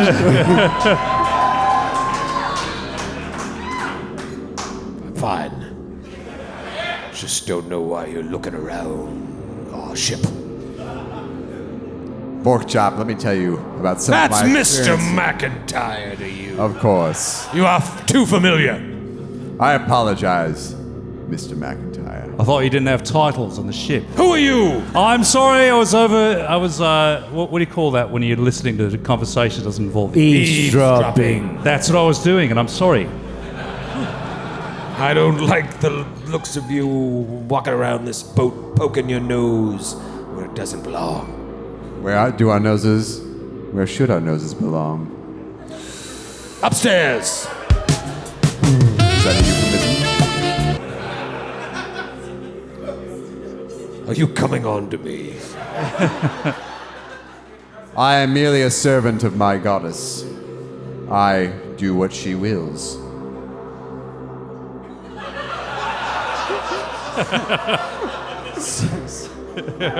Is he in as well?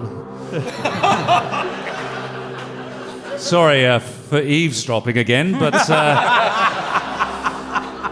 don't know. You'll have to. No. You'll have to ask the hedgehog. Is that what he calls it?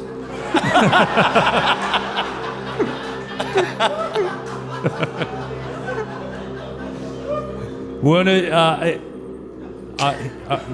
Yeah. He would rather not participate, but he would like to watch. So, I don't know. And so... By the way, I'm sorry to the one underage fan sitting up there in the Mary Todd booth that we met earlier. We This will... is, totally atypical of the material we usually do. Seems all right. We'll keep it clean and not play out the fact that Sir Julie and Aldo and Porkchop McIntyre had a threesome in the hold of the deck. Hold while on, Werner the Hedgehog watches. I am very willing, but I am rather old, and this will take some planning. So, check back in the District of Columbia.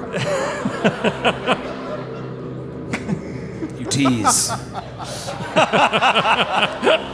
So tell me about you there. What is your name, Palster Heiss? That's right. That's exactly right. Master Nice. I'm just a follower of the Lady of Graves. I follow her here, and I follow her there. Why are you acting weird? I got excited about all that menage a trois talk. That was just. I was on. What did you call that? Eavesdropping. I was doing that too. There's no funny business on my boat there, Price. There's nothing funny about the business I get up to, my friend. I'm done role-playing with you. What about you, Rat? What's your story? I'm just disturbed that The music I've prepared for atmosphere in this journey seems to be gone. Yeah, mine too. And there's nothing I can do to fix it. I detect a fault in the DI box lines. And if I were to pray to a god, perhaps His named name- Kurt. Yes, exactly. Father Kurt, Look into the light. Look into the light, if you could double check our DI box. where he lives in the front of heaven. No, Wait front a of minute, house. wait a minute. I told Pedro Alacabam to take a look at the DI boxes. Pedro! This Alacabam. Ah, There it is. He truly is a magician. you have You're as cold as ice. you have asked. What, do you want to talk to me about anything? Or can we move on to day 2? I then would admire your control over your crew. How long have you had them? I've known them for quite a while. They traveled with me when I was a pirate in the shackles. You were a pirate. Yes. Then Yes. why come here? Well, I escaped Cheliax when I was but a young halfling. All I knew was the sea, so I sort of just fell into piracy among the shackles. I wanted to get as far away from home as I could. How did it feel to sail under a flag that meant death? Well, you can make a good life for yourself among the islands. I'll tell you what, I felt free for the first time in my life. They treat halflings terribly in Cheliax. Well, perhaps that's why I'm tough. Because I had to be tough in order to stand up to those other sons of bitches. It's a hard life. And I'm a hard woman. I'll admit I did things I'm not proud of to survive. Such as? Like what?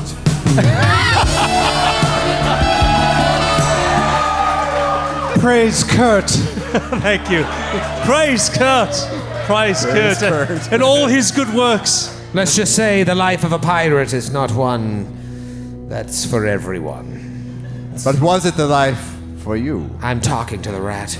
I was doing the thing the others were doing. Well, Eavesdropping. Eavesdropping. That's what it's called. truth be told, eventually I got tired of the life. Yo ho, yo ho. What? Yo ho, etc. Yes. I wanted to start my own business, so I went as far from the shackles that I could. First I left Cheliax, now I left the shackles, and I bought this keelboat here to run goods, passengers, and I'm not gonna lie, perhaps some favors for old friends of mine from time to time, right here along the Sellen Passage. And I named her the Sellen Starling and crewed it with these loyal friends that I've met along the way, Fanny, Porkchop, and the others. The rest. You see 4 crewmen just lower their heads. Fanny and Porkchop and the others. And while it's less lucrative and less dangerous than outright piracy, now I have enough coin for myself and to help my family out as well. And I'll tell you what, now that I'm back here, I can even visit my family from time to time. This life that I have now, it feeds my soul. And there's no place I'd rather be than on the Sellen Starling. Did you just say feed your soul? Oh. Oh, sorry, I couldn't help it. I overheard. What's it called Yes, when you yes, overhear? it's It's eavesdropping. Eavesdropping. I just feel like I finally found my place in this world. She's fattening her soul for you. Do you ever miss it? The pirate's life. No, I don't. There were things that went down there that still haunt me at night. Sure, the money was good, but Such as? killing, contraband, dark stuff that even you wouldn't know about, stuff that I have not thought about as the GM. That's how dark it is. You can neither conceive nor can I the appalling strangeness of the GM's imagination. Yes. Suffice it to say, I'm happy to be a keelboat captain now. Sure, there's still troubles along these waters, But at the end of the day, I sleep out under the stars with people I know I can trust and random strangers like you. Random, heavily armed strangers. And heavily armed strangers. Highly trustworthy strangers. And a red cap. It's hair. What is it? What are you seeking on this journey, if you care to share with me? Souls. Souls, yes. A metaphor, I see. Oh, right. I think we're all seeking souls. Yes, in a way, in a way. Speaking. Yes. What about you there, Price? I once thought that I was a good soul, much like our friend enjoys eating. But then I may have Where's the rat going? The rat's leaving. He's going to get wet. You keep away from Fanny, correct? The ship must be sinking. The rats are leaving. Yes. No. To the lifeboats. Hurry. I'm sorry, Mr. Price. What were you saying? No, it's I just thought that I was walking a strange and winding path, but a good one, and I recently found out that I may have done some bad things in the past, much like yourself. Well, we've all done bad things. Sure have. I am a paragon of goodness.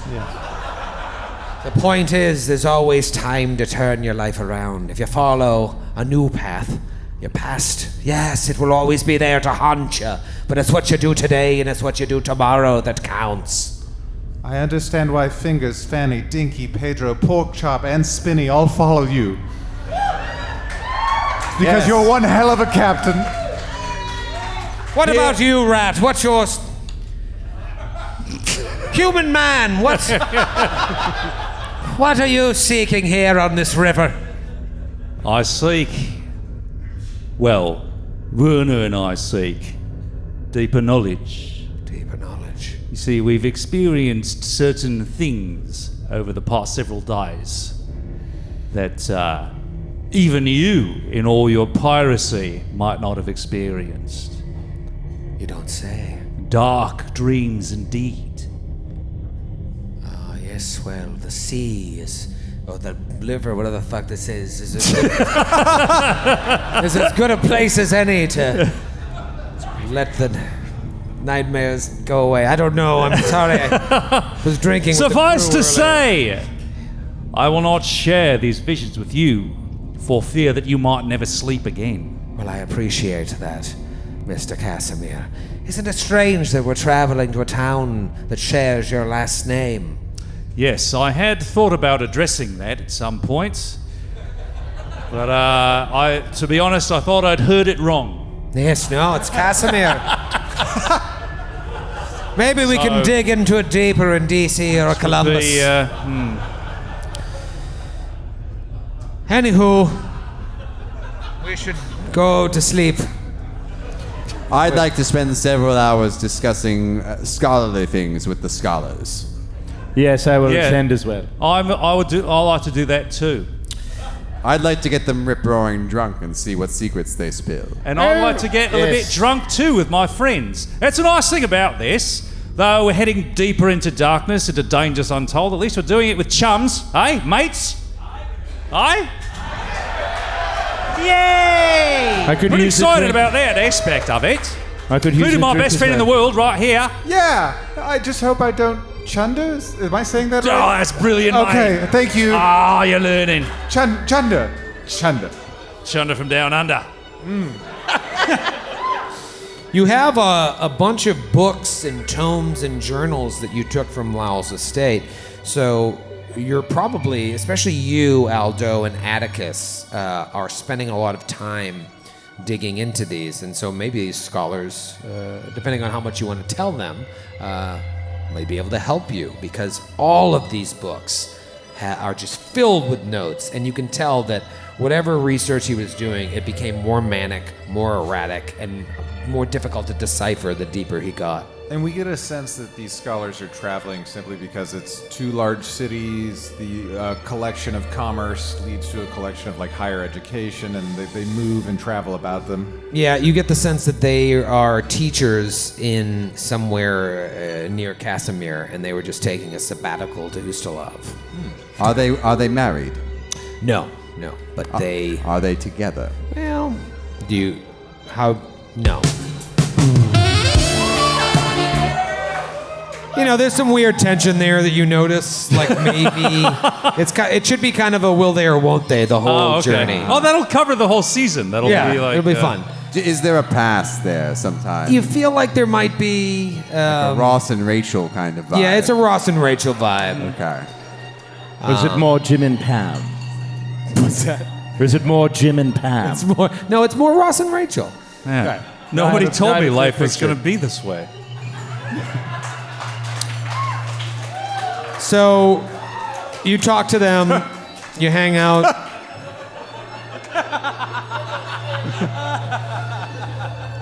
And maybe at night, as you're bedding down, you spend more time with these books and trying to find consistent threads among all of Lal's scattered notes and scrawled marginalia is a daunting task. You're almost glad that it's going to take 2.5+ months to get there, because it's like looking at nonsense at a certain point. It's going to require days upon weeks of meticulous research across disparate sources. Yes! Like a training montage for nerds. It's like finding things out in books. Taking notes. Sharpening pencils. Sharpening pencils. Exactly. Cleaning glasses.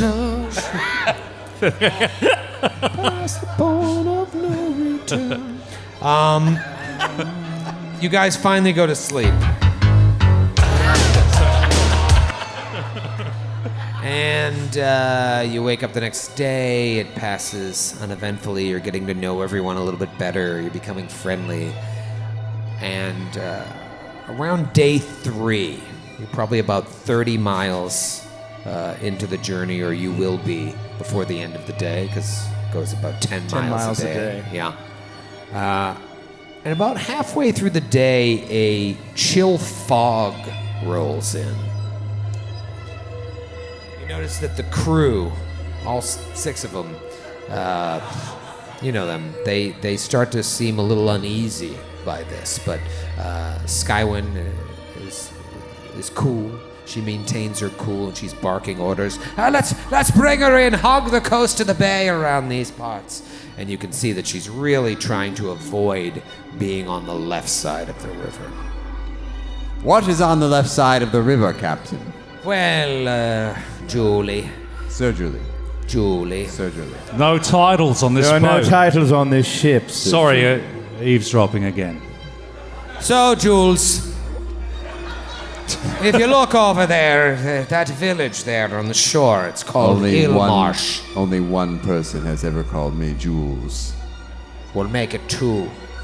Well, that one person, that might be a tale for another time.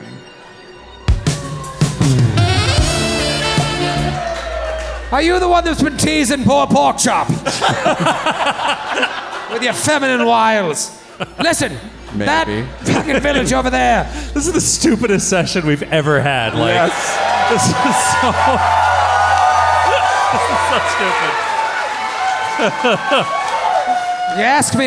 You asked me about that village there. We're trying to avoid it. It's called Ilmarsh. No ship receives a friendly welcome there, so I like to keep a wide berth.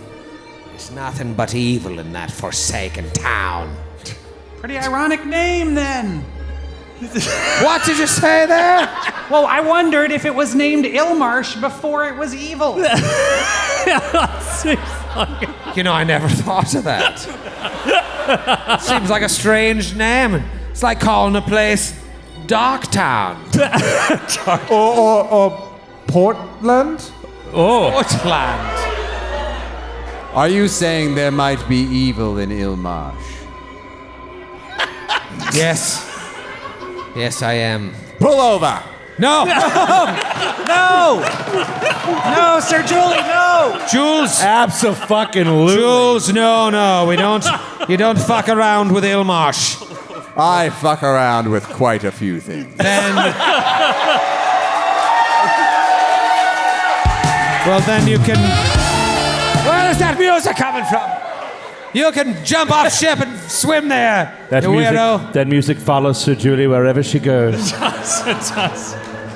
Everybody roll a perception check. So what's going on here? You're having us roll these now in Pathfinder 2e? I thought you did all the work for us. What? Nothing. 27 for Atticus. Booyah! Kasha. 33 for Sir Julian. Whoa! 32 for House. Natural 20 for Aldo. Critical George all around. What about you there, Mona? I got a 15. Well, there's some grime under my fingernails. I'm trying to deal with that. Tiny Murder Clown, nay Ferbal Haas, notices something. I mean, I'm and still named Ferbal Haas. becomes fixated on this, so much so that you don't see what your companions see. But all of you, including Ferbal, see what looks like cloaked figures on the Ilmarsh wharves, about 200 feet away. Quiet down over there. Shut up. Shut up, Ilmarsh wharves. These figures are passing what looks like a long barbed chain from one wharf to the other, rendering the jetties unapproachable by ship. So it's wise that Skywind is staying away from it. But are they being just unwelcoming to you? You're not sure, because you're pretty far away. What are they hiding? The rest of you notice a few other things. So as Ferbal just becomes fixated on this, the rest of you see behind you, maybe like a quarter mile away in the fog, another ship. A long ship coming up the river behind you in the keelboat's wake. But just as you see it, it becomes swallowed by the fog and lost to view. Fuck that. You know you saw it, but it has this weird feeling. Like you look at each other like, did we all see that? It's like Master and Commander. It's like the opening of Master and Commander. Big MNC crowd. In addition, You level up. you level up. Wow. Sir Julie, Atticus, Halster, and Aldo all notice around the ship 3 large shapes moving in the water rapidly toward the boat. Oh no. Almost as if they're coming from the direction of this red-sailed ship that disappeared into the fog. Everybody roll a second perception check. Okay. Second perception check.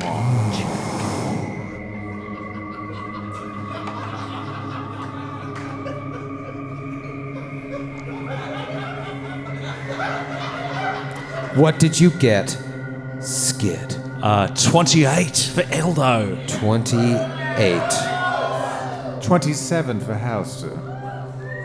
25 for Atticus. 30 for Sir Julie. 25. As the 4 out of 5 of you are watching these shapes, they sort of dip under the water as they come closer to the boat. And then you all hear sounds that sound like, help, help me, help, I'm drowning. And then suddenly, 3 large creatures board the ship. Oh my God. That's 75 silver. They didn't pay. They didn't pay. Scott, You know what? They didn't pay. We're going long. Oh!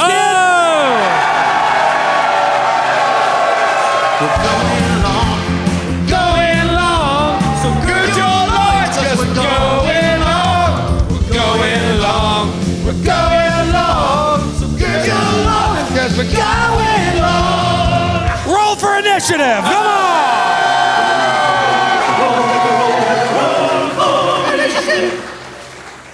All right, Seattle, you coffee drinking weirdos.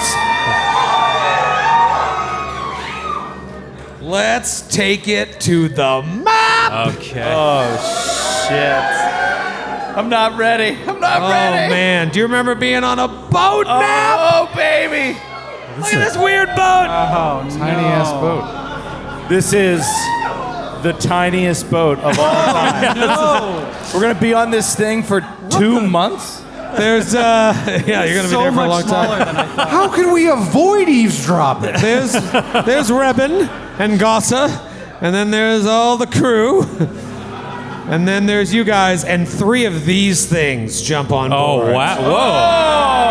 Whoa. They are large creatures. They're like the size of a bear, but they have a body like a squat monkey with a dog's face. That's a badger. That's a badger's face. Yeah. Like Denverine. the badgering dog. And it has a long tail that ends in a claw. Oh, 3 of these fucking things. What did you guys roll, Atticus? Oh, shitty. You were all perceiving, so it's going to be your perception. 16. I meant to use what you guys rolled for your thing, but that's fine. Oh, perfect. 25. Nope, 16. Oh. Aldo, what did you roll? 13. 13. See, I like these numbers better. Halster? Close to the what I rolled before, 28. 28, okay. What about Sir Julie? Jules? 16. 16 for Sir These are terrible, terrible rolls. That was a natural 1. Tiny murder clown. 23. 23! Halster, you act first. You see these things board the ship, and they're disgusting. What do you do? Halster, it needs to move, although I believe, let me pull up this sweet little document. I think I can do a quick, a step. Basic actions, 1 action. Okay, Halster's going to step immediately to the first creature. Okay. And then he is going to use a power attack with a flourish. You bastard. Here it comes. 2 hit is a 38 to hit. Oh, wow. Critical threat, critical threat, critical threat. Was that a natural 20? It was a 19. That is a critical success. Yes. Open with a Toggle on the crit. old crit button and let the computer do my plan for me. Here it comes. Double damage, buddy. 42 points of damage. Wow. Wow. 42 points of damage? Wait. Joe, you said we were going to decide this as a group. Well, there's a thing. You have to decide how crits get rolled. So either you roll and double it, or you double the dice like the old way. What does it say in the core rulebook? You can do either way, but you have to stay consistent decide, once you choose forever for the rest of the campaign. What did you do? I doubled it. That's what it defaults to. What do you guys like, doubling or rolling twice? Well, that cleared that up. That's the result is clear. I feel like doubling it. Doubling it creates faster. over time a more average size crit. Yeah. Doubling the dice does that. Doubling creates More extreme. extreme danger and real weak crits, and you never know. Extreme! I'm going to say tonight, double the dice. Okay. Okay. Okay. So You have one more action, Halster. I do not. Double me! Power attack is 2 actions in this game, and I did a quick little step over. Thank you for being honest. That's it. Okay. Still a great turn. It is one of these creatures' turn, the one that is in the back of the boat. I don't know what the back is called. Aft? Is it aft? All right. The stern. I'm feeling stern right now. It does an attack with its tail claw against Sir Julie Andrews, and it rolls a 24. Get out of here. Yeah. Oh, yeah. Well, Sir Julie, I should mention this tail claw has the agile trait, so I'll do it again at a -4, and that's a natural 20. Oh, no. Critical What threat, is- critical threat, critical threat. So the total is going to be a 33. You're good. But is it a crit? Yes. Well, it's 20, so yes, but not because of its +10. What? You didn't just naturally get a crit by exceeding his AC. I don't need your by life 10. story. Okay, all right. Well, this is going smoothly. Oh wait. Oh, this is gonna be ugly. Oh, this is great. Oh shit. Fuck you up, Sir Julie. All right. Ooh, baby. All right. So that's gonna be, I'm gonna say, 30 points of damage. Oh. And then, because that claw has improved grab, it will grab you for free. And then it will attempt with its final action to tail drag you toward it. So this is going to be an athletics check against your fortitude DC. Your fortitude DC is your fortitude bone plus 10. What is that number? 24. 24. Oh, Sir Julie. Shit. It does not drag you, but you are still grabbed by this. Is that a condition I can put on? I don't know. That guy says yes. He sounded believable. But you're gonna have to use an escape artist or some other shit. It's Tiny Murder Clown's turn. Yay! Okay. Tiny! Get behind me, Captain Skywind! And I close to here, Okay. and I look at my fist, and it's like glowing, and suddenly like the appearance of blood goes all the way down to my elbow. And I say, "Nameless vagrant, your sacrifice shall not be in vain!" And I do a key strike with my soul-empowered fist. Ooh, baby! I rolled a 17. Give me a second, please. I got a 33. Oh. That's a critical success. Yes! TMC! Is that what this game is? Is that what 2E is? All right, so double damage, dude. Did we decide we're doubling the dice or doubling? Yeah. Okay. A doubling, roll and then doubling. Rolling the dice. Okay. It's faster. Until I changed my mind. Holy shit.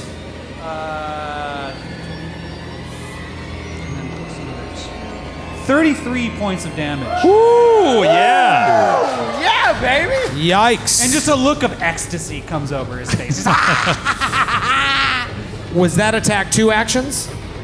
that attack was actually 3 actions because I had to cast a focus spell to get the key. Okay. I had to move and I had to... All right.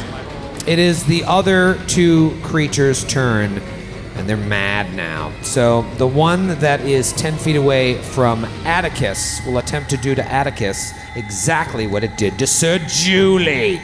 So it goes to grab you with its tail claw, and I rolled a natural fucking 1. Yes! Yes! Atticus! You wily bastard! The dice they will tumble.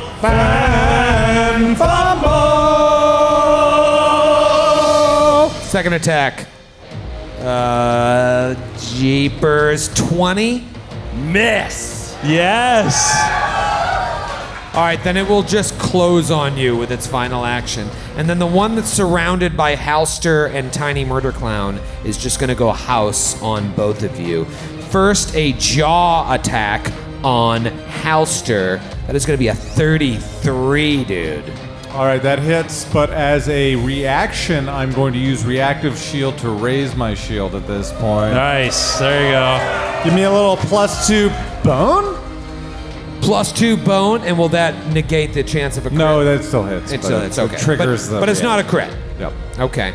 All right, it's going to be a couple D8 worth of damage. 4 + 8, 12 points of piercing damage. Oh, wow. And then it goes to Claw Furble-Hoss. They roll out of the box. Ooh, natty 18, dude. What's the total, bro? Total is going to be a 31.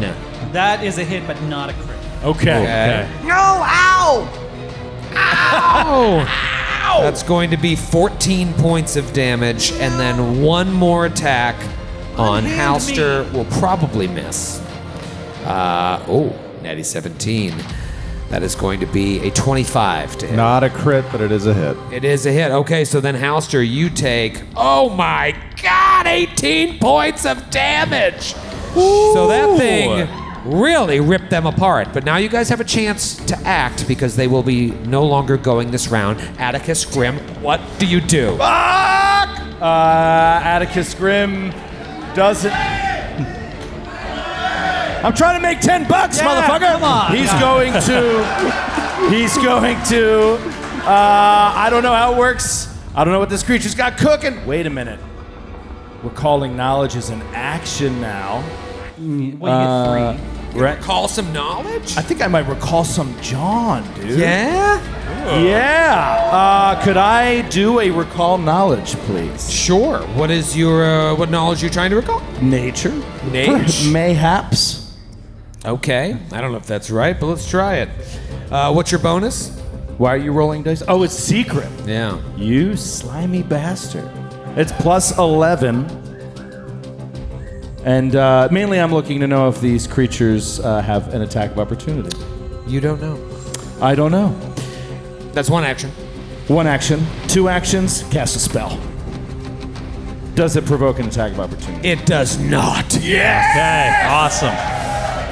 Atticus Grimm, and this did transfer over from 1E, reaches out with his magics to control the skeleton of the creature. Yes. Bone He grabs the bones from within it! Bone With Bone Shaker, and I'm gonna need a saving throw. What kind? What kind of saving throw? Just roll a d20 and I'll tell you later. Okay. Fortitude. Dude, I'm rolling absolute rocks over here. It's a 33. 33. You are going to take... A nap? Apologies. Ooh, that's good. That's good. Damage. So that's 8 points of damage. Okay. And he moves you off the ship.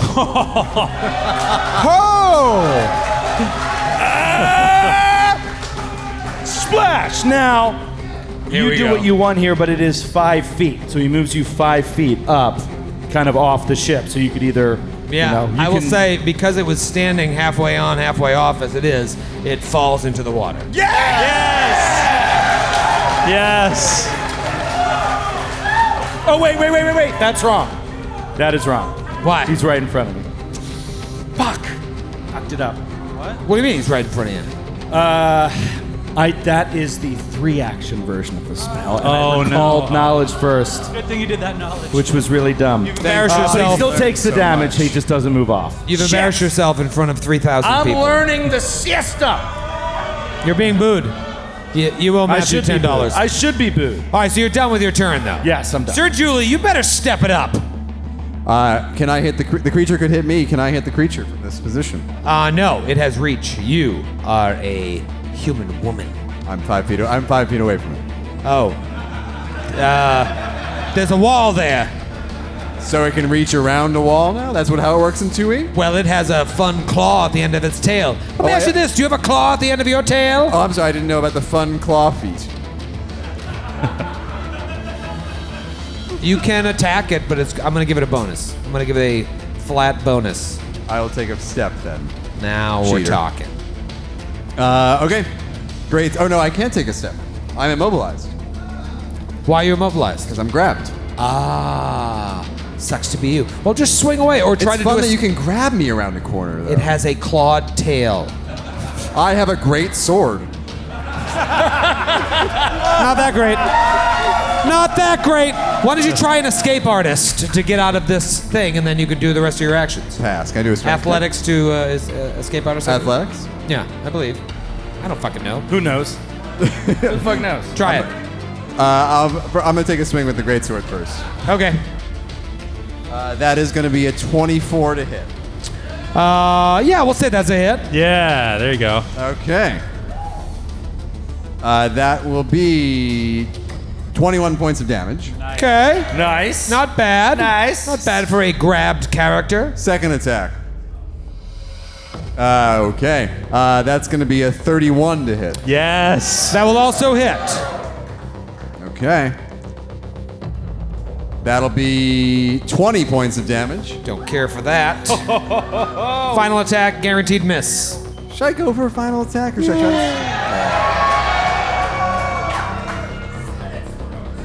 It's a miss. Aldo, Casimir, you need to finish this round strong. Grace, what should I do? Throw a bomb. I'm going to throw a bomb. Okay. How many actions is that? One. I have some pre-prepared bombs that I can throw with one action. They're just lit all day on your chest? I did. That is... Oh, God. That is an 18 to hit. Wow, that is a miss. Yeah. Grace, what happens when I miss with the bomb? Okay, 1 point of damage. splash damage? Yeah. Well. Yeah, Grace. That's always a cleric, by the way, for our Twitch. Yeah, anyone people. on the always Twitch. A cleric. What's today an alchemist? Yep. Skid, I just want to say you're handling this with grace. It's true. It's very true. It's the end of the night. All right, I'm going to throw another bomb. There we go. That is a 30 to hit. That's a hit. Okay. All right, so, yes. That is 15 points of fire damage. Woo! And it is on fire. It has 2 points of persistent fire damage to be calculated on its turn. On its turn. All right, we're going to the top of the... Oh, do you have another action? I have one more action, and... Yeah, I'm going to throw a third bomb. Okay. Oh, yes, that is a 27 to hit. 27 to hit is a... Yes. Nice. That is 17 points of damage. Holy shit. Okay. 17 points of damage, and it's taking 2 persistent. Good round, Skid. Good round. Good round. All right. You're not... Everybody calm down. You're not out of the woods yet. It's the top of round 2 in our first Pathfinder Second Edition combat that we're doing 100% by the rules. House of Price, what do you got? Hauser's going to attack 3 times because he can do that now. What? The first attack is a 28 to hit. That's a hit. Yes, come on. It's going to be for 15 points of damage on the first attack. Yikes. Second attack is going to be a 29 to hit. That's a hit as well. Not a crit, though. Not a crit, is it? Not a crit. Okay. How dare you? We are talking about 16 points of damage on the second attack. Hold. It's dead.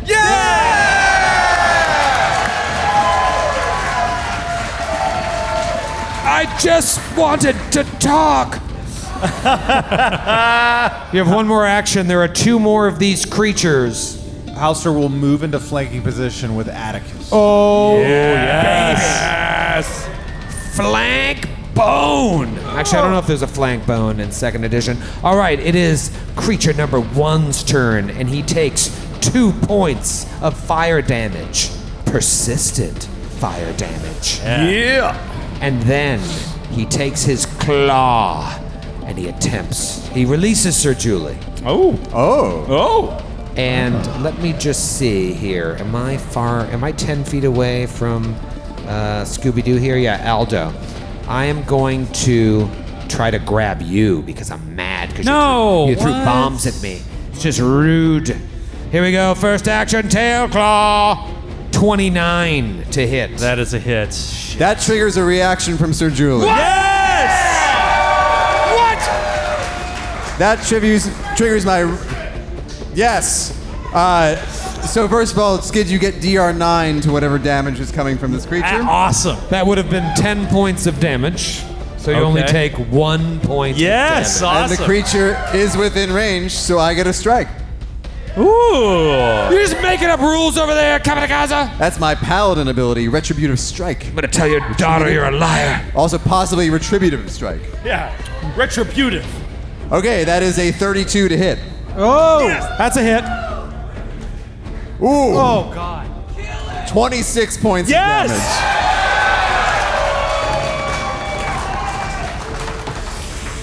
damage. Describe your kill.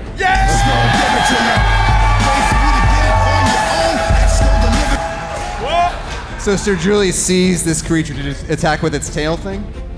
So as it sees the tail reaching out towards Aldo, and she feels the power of Saren Ray passing through her, and she reaches out, and a blinding light encases his body and protects him from the damage.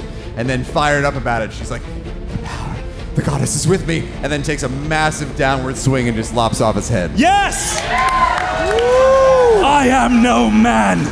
You see Pork Chop McIntyre peek his head out of the aft cabin, and he's like, That's my girl. "That's my girl. Can't wait to bang her and her friend later." It's Tiny Murder Clown's turn. Come on, wait, Max. wait. Right. Oh yeah, it's dead. It's your turn. Tiny Murder Clown moves to here. Is that a valid space? So you move right up to the fore cabin, or the cabin. The castle. Focusal. All I know is it starts with. Cabin. The fuck cabin? So I move there. Fuck cabin. You move to the fuck cabin. Yep. And then I hold out my left fist, and it glows, and it appears as though blood goes all the way down to the elbow. And he says, "Beautiful barmaid, your sacrifice will not be in vain." And he attempts to do a pretty cool little thing called a. This is not gonna go well. I feel like I'm giving Troy some ammunition I shouldn't. Tiny Murder Clown uses a power called 1-inch punch. I'll wait for it. Joe knows all about that one. Damn it, Eric. That's how he's got 2 kids. Ooh, that's not great. I rolled a 19. 19? I'm sorry, sir. That is not a hit. Gonna need a couple more inches, big guy.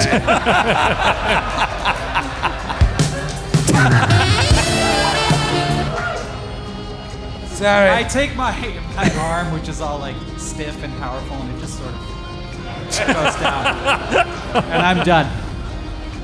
Wow. Yeah, that's it. 3 action, John. And it is this creature's turn, and he's mad. And he attacks Atticus to start. Shit. He attacks Atticus, then he's going to attack Halster, and then I'll decide what I'm going to do at that point. First, against Atticus, 33. Oh. Is that a crit? No. Yeah, I know. Guy's out for... What the fuck? No, he's upset for you, dude. He's upset for you. Yeah, don't. 20 points of damage, dude. Oh, no. 20 points of damage, and then a claw comes over at Halster Price, and that's going to be a 16. The price is wrong, Bob. And then I will try one more attack against you at a very, very low chance to hit, and that is 26 with a natty 19. That's a hit. All right, this is going to be a couple points of damage for me. 13 points of damage. Man, so 2E, there's just a lot of damage going around, is what I'm noticing. This is fun. All right. Shut up. It's Atticus's turn. Atticus, there is 1 combatant left. Okay. Atticus, again. Now, oh, this is different. Shut up. This is different.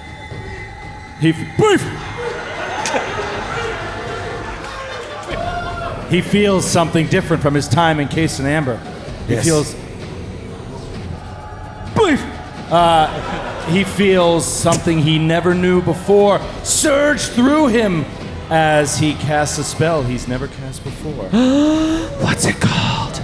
It's a classic. It's called fucking Lightning Bolt. Zaps through the creature. I need a reflex save. Good, buddy. All right. Troy, critical failure. I don't want to rain on your parade. Ooh, dear. That's a 22. Fail! Yeah!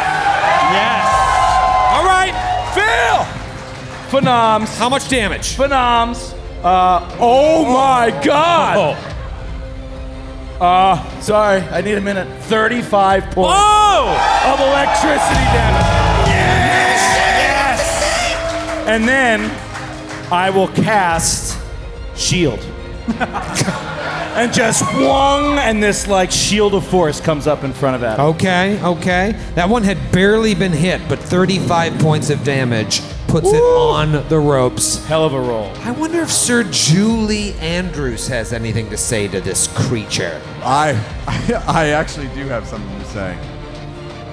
Badger your way out of our business. It's late. It's late. It's very late. Pork Very chop. late. Pork chop goes back in the cabin. She had me right Okay. up until. So I'm actually using an action. Okay. That was called Bon Mot. Oh.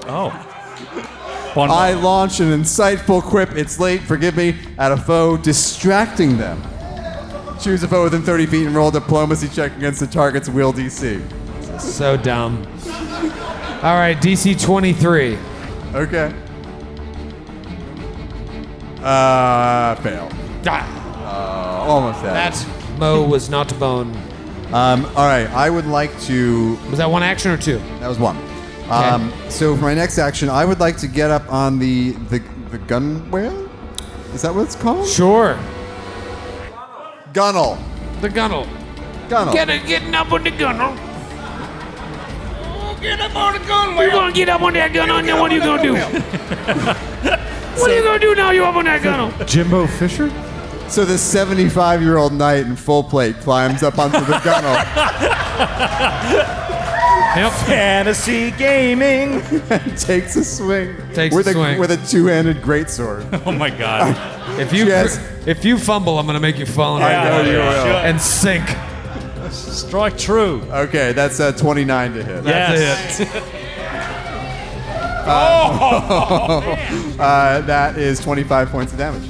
Wow, from the gunnel. From the gunnel. You just hit her from the gunnel. You don't do up on the gunnel. All right, Aldo, we really need you to finish this off. Okay. All right. Aldo is gonna come loping over to the aft of the ship, and he's gonna stand astride of the flaming carcass of one of the other dead badgers, and he is Forgot about that. So get ready for a surprise, and he throws a bomb that is a 27 to hit. That's a hit. Come on, finish it. Finish it. That is 16 points of damage, and it is on fire. Still up. All right, last Sorry, bomb. I'd love to say you killed him. Wait. We take splash damage from that. don't Yes, we?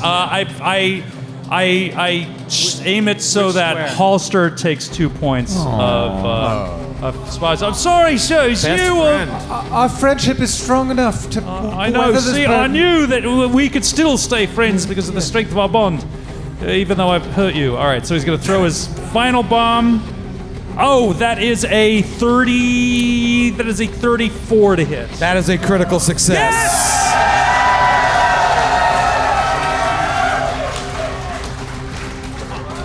That is 27 points of damage.